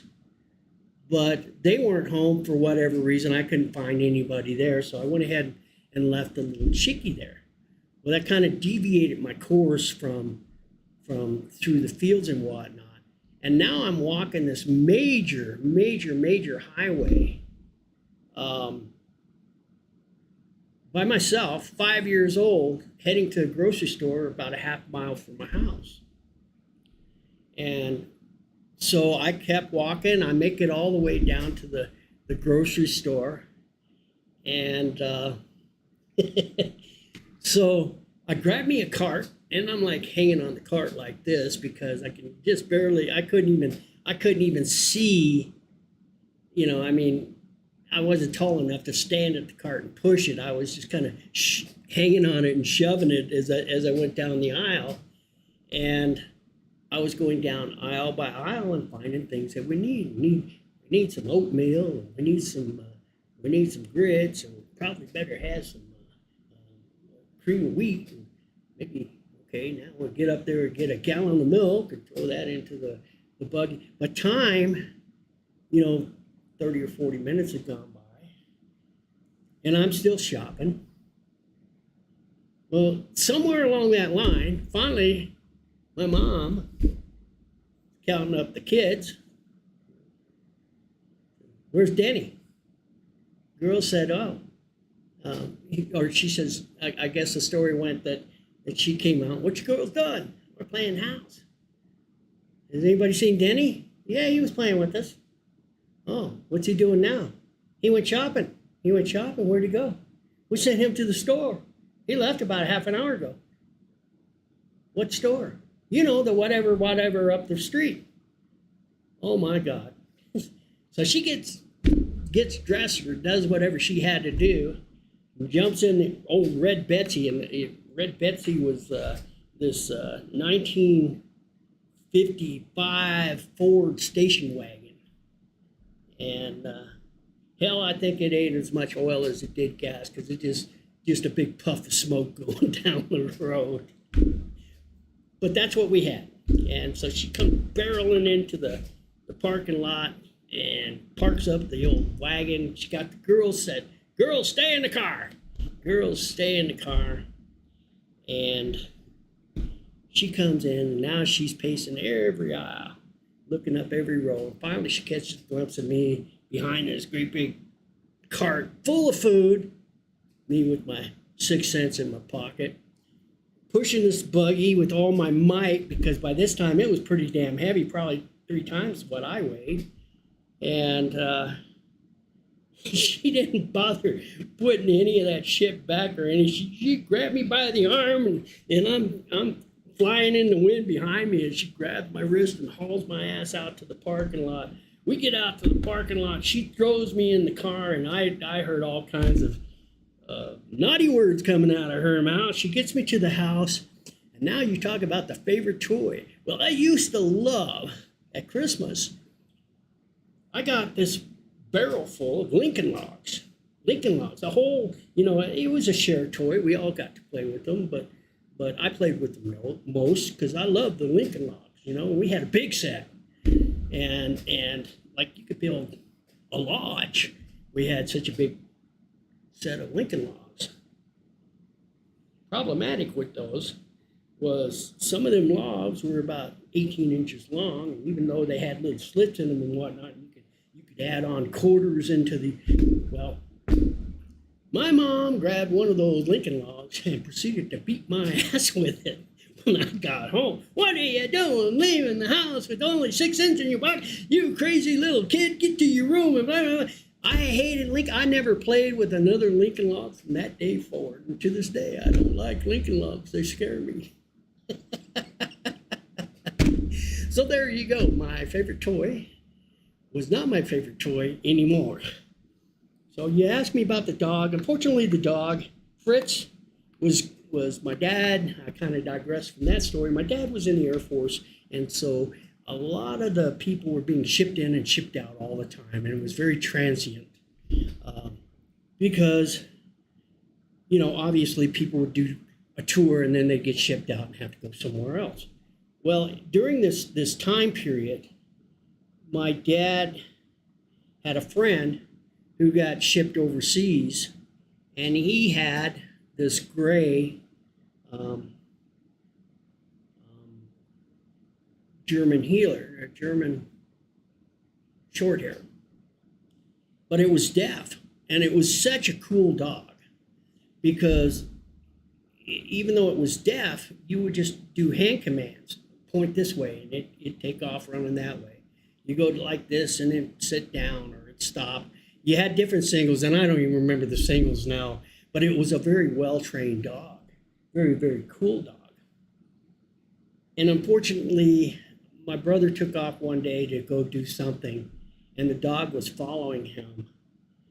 And my brother had crossed the highway to get to wherever he was going, and the dog was following him, and of course it was deaf, it didn't hear, and a semi hit it and killed it. So Fritz was no longer. So favorite dog at the time, had a sad ending. Right? No wonder you never had Lincoln Logs when you were a kid, right? So that was 1962, Mountain Home, Idaho. There you go, guys. That's the story. Heard it live right here. So what do you think? You want to try another one? Anybody else in there want to hear a story? You want to try a spin? See what we got. Nobody, you've heard enough, huh? Can't take no more. Don't make me hear another story.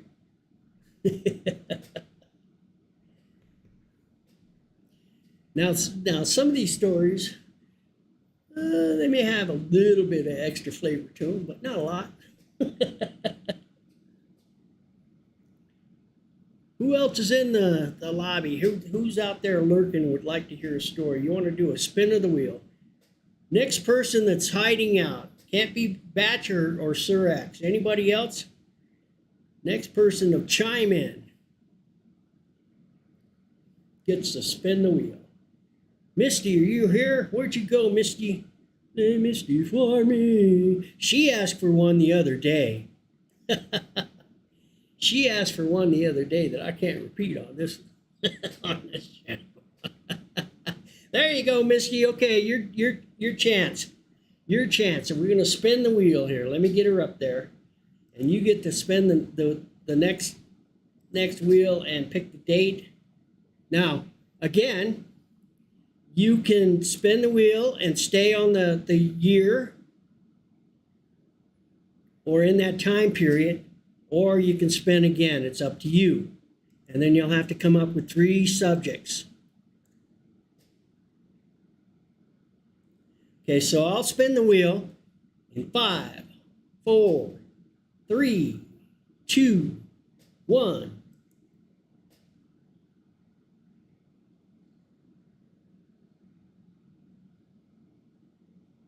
Story time. All right, do you want to keep that or you want to do another spin? It's up to you. And if you keep this, then you can still pick 3 subjects, 3 topics, and I have to cover at least one of the topics in my story.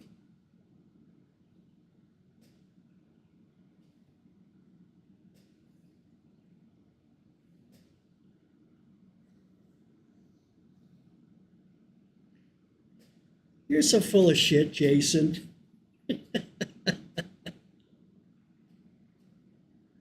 You are so full of shit. And she'll beat your ass if she even thought you were suggesting such a thing. All right. So you can pick any year. You know what? Actually, the story time was meant to be random, but you know what? That sounds okay to me. What do you think? Everybody agree that maybe she can pick any year? I think that's fair. We'll go with that. Pick any year you want. That sounds good to me. And then you're going to have to pick three topics for that year.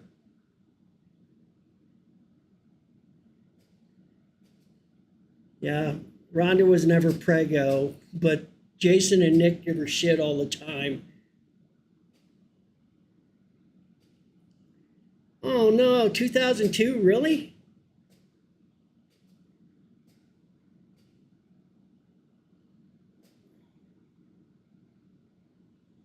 Okay, it's your call, 2002.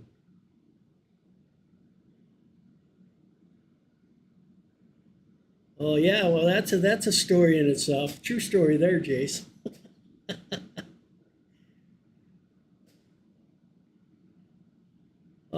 So you're 5 months pregnant and I had a vasectomy 6 months ago. How's that work?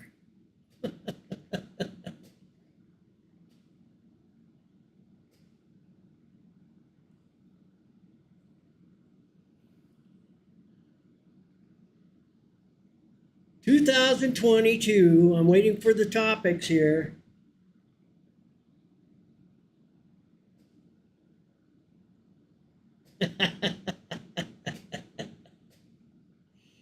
Oh, now you piqued her interest. That was 1998.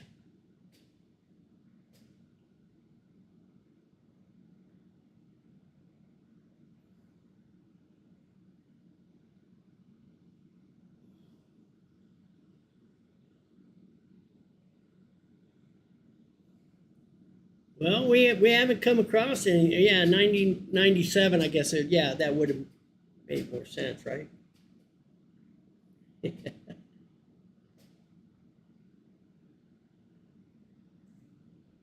Okay, while you're coming up with a year and a subject here, little spirit girl, I'm going to clean up this mess here. I'll take this down, clear this out, come back to this. All right.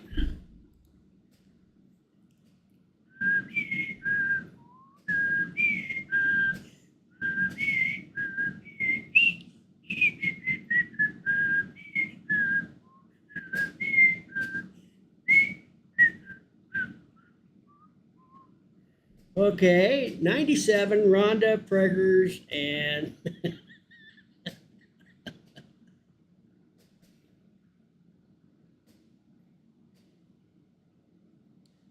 97, Rhonda and Preggers. That's probably all we need, right? Okay. The year, as I recall, 1997. Let's go all the way back to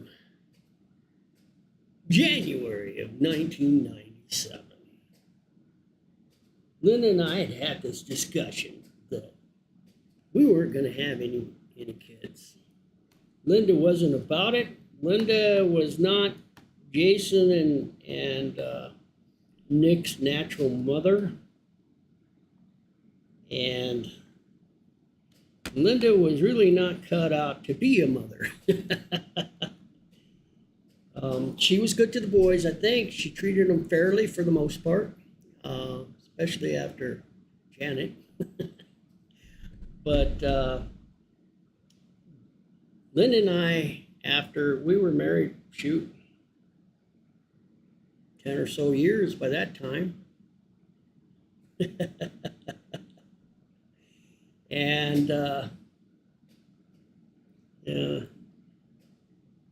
so we decided we didn't want any more kids, and to be safe, that she didn't want to do the birth control thing, that I should have to get a vasectomy. So I did. Went in, scheduled it up, we went in, and I got the vasectomy. It's hunky-dory. And it was like, I don't know when, it had to have been later on that year, later into the year, because let's see, going back now. Rhonda was born in April of 98.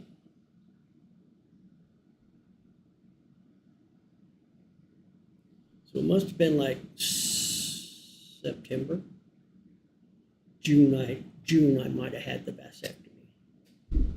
So at any rate, I don't know. I can't even put the timeline. Anyways, so kids, I think Jason and Nick. Jason was graduating, or did you graduate by then? I can't remember. I think you had graduated. You and Nick had moved out. You were, because Nick wanted to finish his last year down in Pomona, and Grandma and Grandpa said it was fine with them, so he ended up going down there. There was more opportunity than we had to offer them in the school system there in Salida. Nick never did like the Salida school system, and Janet, now you got me and Janet. Linda and Nick didn't get along very well. And Jason had graduated and decided he's heading down to Denver. And Jason moved out of the house when geez, about 2 weeks after he graduated, never came back. And Nick went along with him. So all of a sudden, we had the whole upstairs of the house. So I'm gonna fix up the upstairs to the house. We decided we weren't gonna have any more kids. I went out and bought a van because it was gonna be a party van. We were gonna travel and do stuff, and you know, it just no kids. We were just gonna party and do stuff. You know, our spare time, travel a little bit. You know, from just place to place and come back. And then, so the upstairs where the boys were, this old farmhouse, I totally went up there and gutted it, rewired it, put in new plumbing, a great big clawfoot bathroom, and it was just a huge, gigantic room from one end of the house to the other upstairs. And we were going to put in pinball machines and pool tables and make it kind of a rec center and kind of a playroom den type thing. So I was building the whole upstairs for that, and we weren't quite to that part. We were just getting to the point where I'd done the wiring and got the floors back in order. Here's a funny story too, by the way. While I'm doing this remodeling, see, the boys they bitched about not having this done or that done when it came to the laundry, or the way that the laundry was getting done or not done to their specifications. We said, fuck it, you guys start doing your own laundry. So that really put them in a world of hurt, because now they were responsible to do their own laundry. And I got to noticing about that time that I was all of a sudden buying a lot of fucking clothes all the time, and I never knew where they went because I never saw them doing the laundry and stuff. But when I tore out the floorboards of the upstairs to change run some hot water pipes and change the plumbing around a little bit, underneath these floorboards, they had pulled these floorboards up and shoved clothes and stuffed the rafters in between the ceiling of the downstairs and the floorboards of their room, jam-packed with clothes to avoid doing laundry. So like row and row and row and row of clothes that these boys had stuffed over the years into the floors to keep from doing laundry. And occasionally they would have to clean their room. Well, it all got shoved into this and stuffed into that pile too. God knows what is still in the floorboard of that old farmhouse. Floorboards that I didn't pull up because it was jam-packed. True story, and that's Jason can attest to that because he was the one, him and Nick were the ones that did it. At any rate, that's just kind of a side bonus story there with this story. So I'm staying on track here. So I got all this stuff tore up and was in the process of going for the big idea, great big rec room and whatnot. Of course, we didn't have big screen TVs then. When they did, they were monsters. That was never a consideration. But a pool table would have been nice. Anyways, so I go to the doctor and I say, yeah, need a vasectomy. Okay, Mr. Bachelor, we'll line you up. It's a kind of an out clinic thing, but we'll do it on a Friday, and that way, you know, you got all weekend to hold that bag of ice on your nuts, because it's gonna hurt a little bit, and the weekend's a good time to just kind of lounge around and not do anything. You know best. So I go in, I have the little procedure done, and to my recollection, it really wasn't that bad. I can't remember the pain so much, but I kept the bag of ice on, like I was told to. Anyways, go through the whole process. And they said, now, after you get it done, we need you to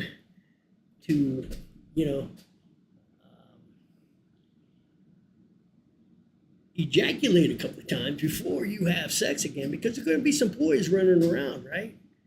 And then after you do that a few times, then I want you to bring us in a sample. And I said, well, okay, well, you can give me a jar or something to, well, no, you can provide whatever you want to, but we need a sample of it, and it can't be more than an hour old before you bring it into the oven. Yeah, okay. So I figured that the deed was done, right? And a month or two goes by, and I still hadn't taken in a sample because I figured the deed was done. I should have known, because I've always been that guy that I can't tell you how many times I heard the expression, well, Mr. Bachelor, you're one in a million. This was the case. I was the one in a million.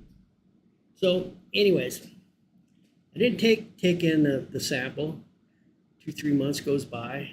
Now it's 5 months later, and Linda and I are sitting in the hot tub one evening, and she says to me, I've missed my period the last few months. I say, and she says, no, this is serious. I think I'm pregnant. I say, and then I notice she's serious. I'm thinking, well, that can't be. I'm thinking,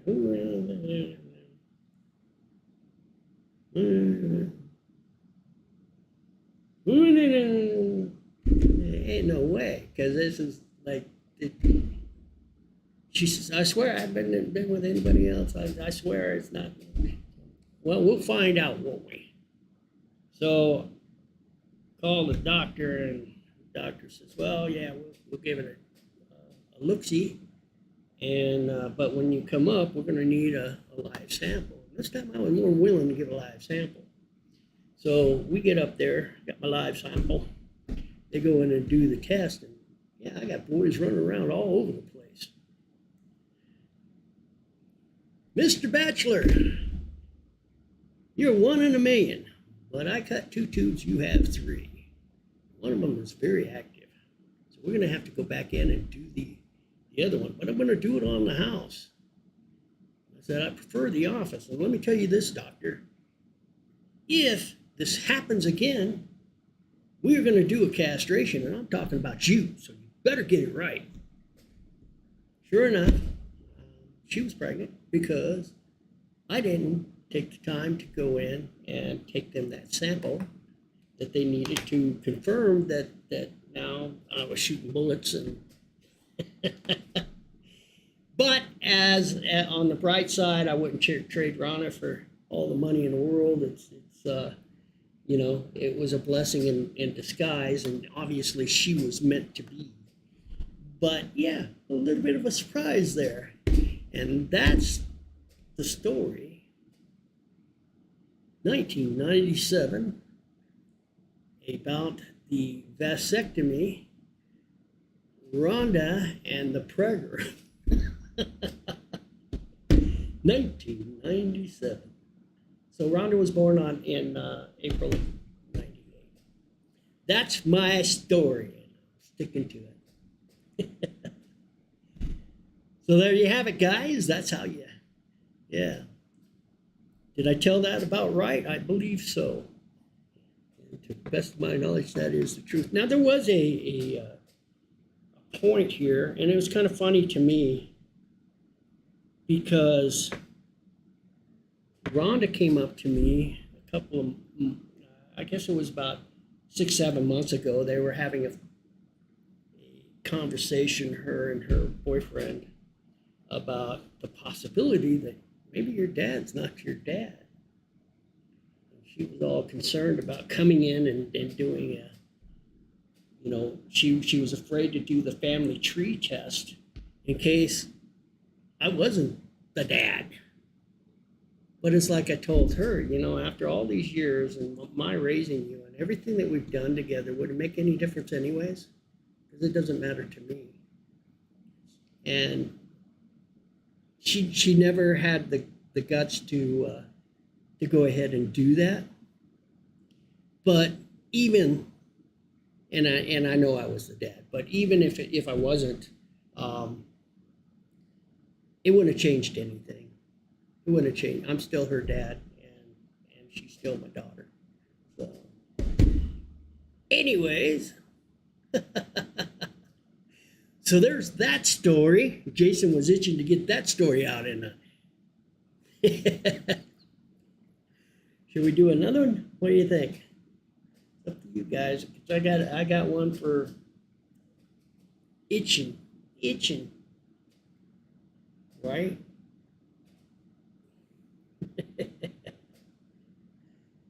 Should we do another one? Anybody want to do another spin? It's up to you guys. You heard enough, or you want more? Choose your poison.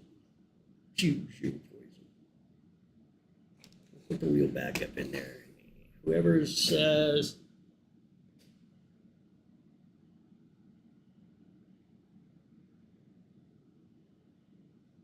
Misty, do another spin since she got story time. All right, we'll let Misty do another spin. You want to do another spin there, Misty?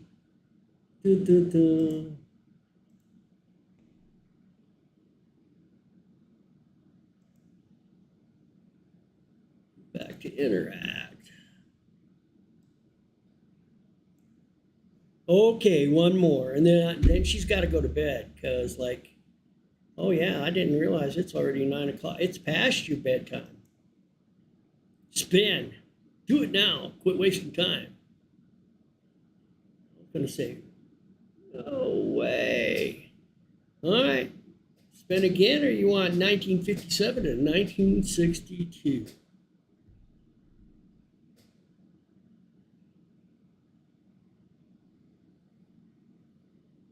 Behind door number 1, or door number 2, or door number 3. Hitting that trail at 5 a.m. All right, you want to spin again, or you want this one? Give you a quick story, or you want a long story? It's up to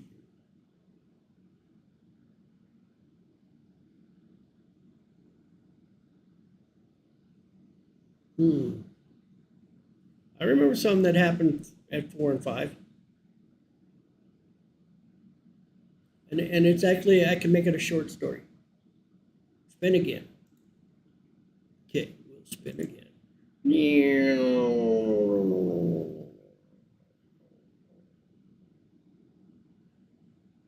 2016. I got a little thing made up here.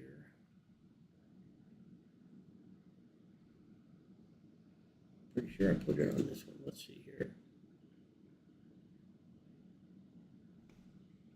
It is in, well, let me see where 2016. And what are your topics?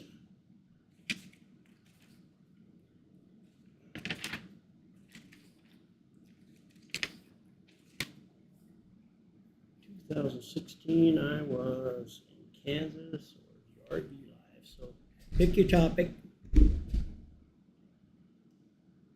3 topics.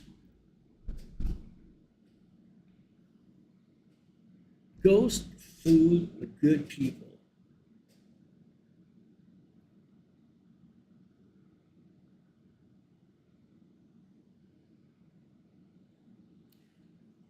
Okay.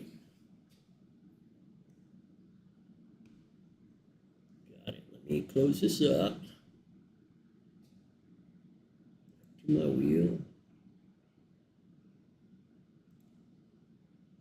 Close her down. There we go. All right. 2006, I was in Oberlin, Kansas.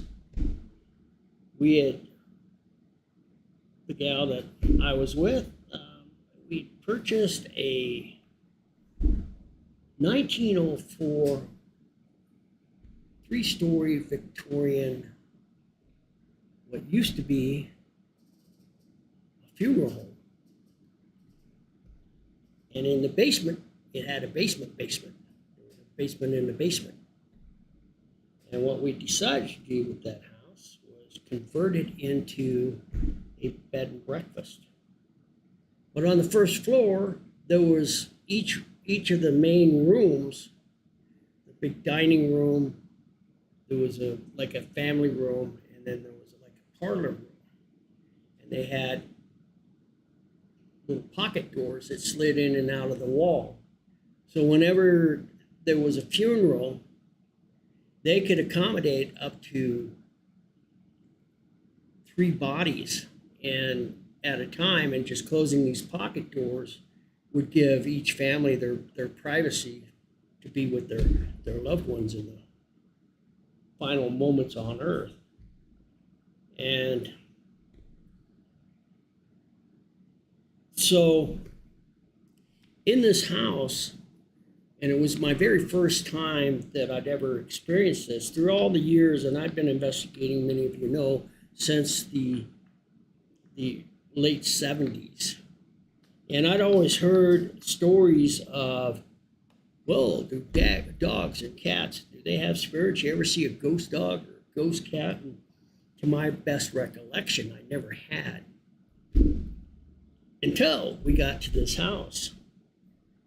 And even while we were doing some remodeling and changing stuff around and whatnot, there was stuff that happened. I mean, obviously, the guy that was upstairs re-insulating and doing, we'd hired a carpenter to do the very attic part. And then we stuffed a bunch of the Halloween dolls up in the windows looking out. And it was so creepy looking that the kids would get out of school 2 blocks away, and they would actually cross the street to the other side of the street to avoid walking in front of our house, because we had all these creepy dolls looking out these attic windows at them. And we also made up the coolest, the best haunted house, or the haunted yard, more or less, during Halloween. We really went overboard, and people would drive from 100 miles away in these different little towns just to see how we did the house that year. At any rate, so we had spirits in the house. There was things going on and stuff. There was one in particular that would look in on us at night. We'd see it asleep. We'd be sleeping or look up at you'd hear the creaking of the floors, and you would see somebody peeking in behind the door, and you would just see the silhouette and stuff. We knew they were there. Neither one of us were creeped out by it, because that's what we were into. And it was kind of novel and fun. And there was never anything malicious and anything that ever tried to harm us or anything like that. But here's the thing. She had 3 cats. And all of a sudden, you would see they'd all be lounging around doing cat stuff, absolutely nothing, just hanging out, taking up space and leaving fur balls everywhere. And you'd see them all 3 raise up and look at the same point all at one time. And then you'd see them all watch something go in front of one of these parlor doors that slid open. And then all of a sudden they'd all jump down and they'd go scattering across the floor and try to catch it. Well, you go up the stairs, and there was a landing, and then it continued on up to the full upstairs. And then long hallway, and then there was another staircase that came out. It was a servant's staircase. It would come down the back steps into the kitchen area at the other end of the house. And then they come zooming through the dining room, past the parlor, and go scooting up the top stairs again, and you'd hear them running circles, chasing something. And they were playing with that cat. People would come to the house, and they would see the cat sitting on the bottom of the stairs. That wasn't crazy, because we had 3 cats. The only thing was, we didn't have 2 black cats, and one of them a great big black cat, and this was a great big black cat that everybody was seeing. So Sean and all the people, they went up to the Villisca murder house. I think Nicole was there, Sean was there, Cindy was there. Who else came? About 3 or 4 of them came, and after they did the Villisca murder house. They came and stayed the weekend with us there in Oberlin at that Victorian house, the old funeral home. And sure enough, all of them saw the cat wandering through the house and stuff like that too. But it was amazing because our cats would watch them, and we knew whenever that cat was around. Or you would see all of a sudden you'd hear the scratching and stuff against some of the wallpaper in one particular room, and we'd go in there gonna shoo one of our cats away. Problem is the 3 cats were in another area of the house, not even close to that room. And it was that other cat clawing that one particular spot for, again, what a reason. Always wondered if there was something behind that wall that it was trying to tell us about, because it was more into the parlor than the rest of it. We never had any reason to remodel that section, so I'll never know. But there you go. That's a story of the ghost cat. Story of the ghost cat. In my recollection, that was 2016, 17, yeah. 2016 in Oberlin, Kansas. That was a ghost cat, good people, and yeah, I didn't get to the food part, but at any rate, so yeah, all my friends came and they all saw the ghost cat. There's my story for 2016, Oberlin, Kansas, as I remember. All right, Misty, you go to bed. I know you do. You actually get up at 5 o'clock. I wanted to try the spinner thing tonight. Maybe incorporate it to a weekly thing and start doing it on Tuesdays or Wednesday nights. And it looks, I want to do something early enough that the people that typically don't get to watch my streams because it's too late for them can get on and be a part of this. So, yeah. All right, Spirit Girl, love ya, and I'll see you soon. And we'll do this again. So, yeah. And by the way, I sold 2 more tickets to the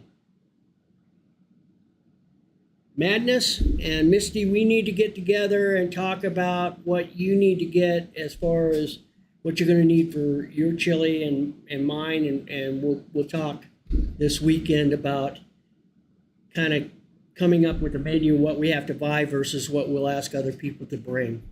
Anyways, go to bed. I know you've had a hell of a week and it's not over. The super blue moon is tonight, huh? I saw that. I didn't even get my camera out or anything. I should. It's out in the RV. It's still early, but it's cloudy here, I think. Hell, I don't know. Ain't been outside. At any rate, guys, I don't want to go too late with this one because that's the whole idea. I just want to take a couple hours, tell you guys some stories and make it kind of fun. And don't be pulling anything out. No, I don't plan on pulling anything out. Never mind. I won't go there. Yeah, so if you guys like the story night, let me know, and we'll do it again. Like I say, I'll start making it like a Tuesday or Wednesday night thing, and do that. I did go over a couple of things. You just watch the VOD later, and some things I could use some help with as far as technical stuff and different things with the stream and whatnot. And then also, I will be putting that video and it doesn't lag as bad as what we watched tonight. It was lagging so bad because I had a thumb drive hooked into a pigtail hooked into the USB port, and that's why it was lagging so bad. But I will put the original version into my Discord underneath Karina's files for videos. And you guys, if you want to go back and watch that mayhem stuff with Karina, then you guys can just pull it up on that page and watch it there. I need to update. You're right. I have put some things on my Amazon list.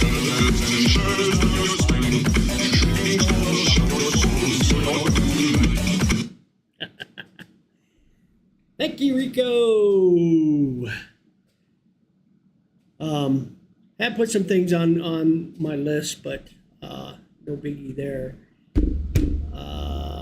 What did I want to say though? There was something. You guys just made my mind. Everything left it. Oh well. Amazon list Saturday. Yeah, we'll be streaming live on Saturday night again for sure. We'll have Misty, Lexi, friend, and possibly 2 other ladies here. So poor me, I'll be stuck with 5 ladies in the dark. I know, pitiful, I tell you. So that's this Saturday. Looking at my list here. Oh, one thing I want to do here, maybe I'll do it tomorrow. Creating the illusion. I touched on it for a minute or two. Everybody seems to like also my photography. And again, I'm pretty average photographer, but I do know a little bit of a few tricks in Lightroom and Photoshop that are really easy to teach you guys. So I'm going to start having classes during the daytime, maybe once a week, and I'm going to call it Creating the Illusion, and show you how I grunge up a picture or the things that I do to make them pop and whatnot. So you can join me when you see them, or check out the VODs when they pop up and see what you think. If you get something out of them, then great. That's what it's about, is maybe you guys can learn too. But then you'll see how easy it is to make that jump from just an average photographer to oh wow, that's so cool. And it's all done through just a few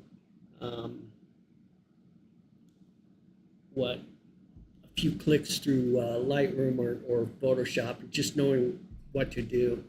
So I'm going to start playing with that a little bit too. I'm going to try to get a little bit more active and do some more things with you guys. Now that I have the RV up and going and it is working, I do need to get me a microphone for the RV. The one that I currently have really sucks, as you guys know.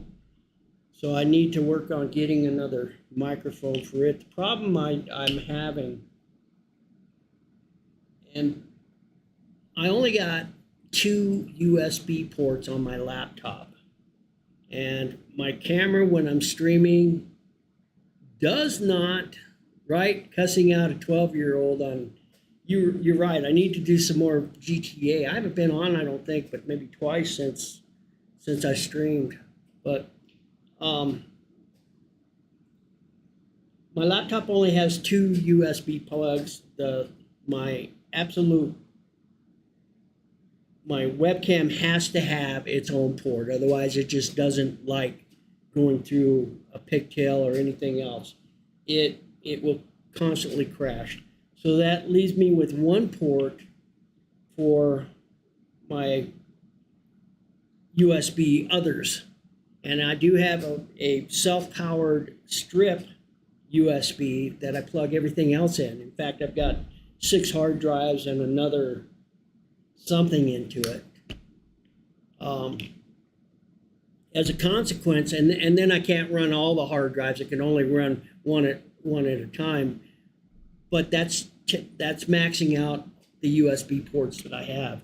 And I don't have any microphones that take a 1/8 inch male that I can plug into the side as a designated microphone. So that's what I'm looking for, is a microphone that still has the old school 1/8 inch plug, and a microphone that is worth a hoot.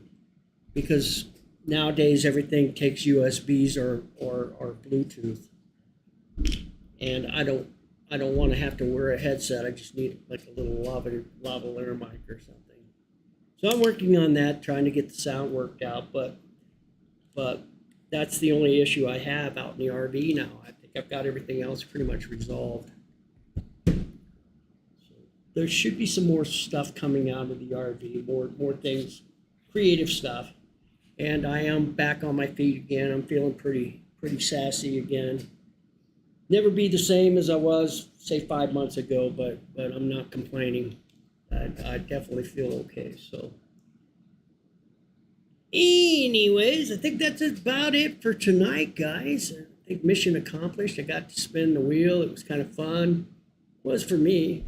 And it's interesting when you guys pop up random stuff like that. Then I have to go through the old data bank here and try to figure out those stories and remember those experiences, or at least fill them with enough bullshit they sound believable, right? But what you heard tonight was pretty much the truth. There may have been a little bit more meat on that bone, but in some of them, but it just makes it for fun. So, all right, guys. Well, I'm gonna call it. Yeah, Lincoln Logs for Mayhem. They'll end up in the campfire. They will end up in the campfire. Yeah. Oh God. Lincoln Logs. No. Yep. Yeah. So, anyways, now you know that little secret. We got lots of stories. We'll share. We'll share. Guys, thanks for dropping in. Again, I'm gonna go ahead and cut out of here. She used fly swatter on you. Yeah. Well, Granny was even worse. She would make you go fetch me a hickory stick, and if she didn't like the thickness of it, first off, you got to be careful because the thick one didn't really hurt as bad as the little thin ones. But if you got them, if they were too thin, then they were more stingy. So you wanted something in between. And Granny would make you go back until you fetched the perfect switch. And then she'd smack you with it. Like, oh man, that was worse than any spanking you could have got. Because that little tiny wispy sting, man, it hurt. Yep. Driving down the highway on vacation, because Nick would fight. That's right, turn around, don't make me stop. Never mind, ain't gonna. Yep. That was another thing too I was thinking about today, just popped in my mind. The Arkansas days back in Dogpatch, USA. Some of those days and whatnot. Any rate, there's stories. I'm telling you guys, there are stories. We will share them if you want to hear them. Anyways, I'm going to call it a night. I'm getting out of here. I'm going to go get me some dinner, beat on the cat, and yeah, I'll see you guys Saturday. If not, I'll see you before. Thanks for dropping in. Thanks for sharing.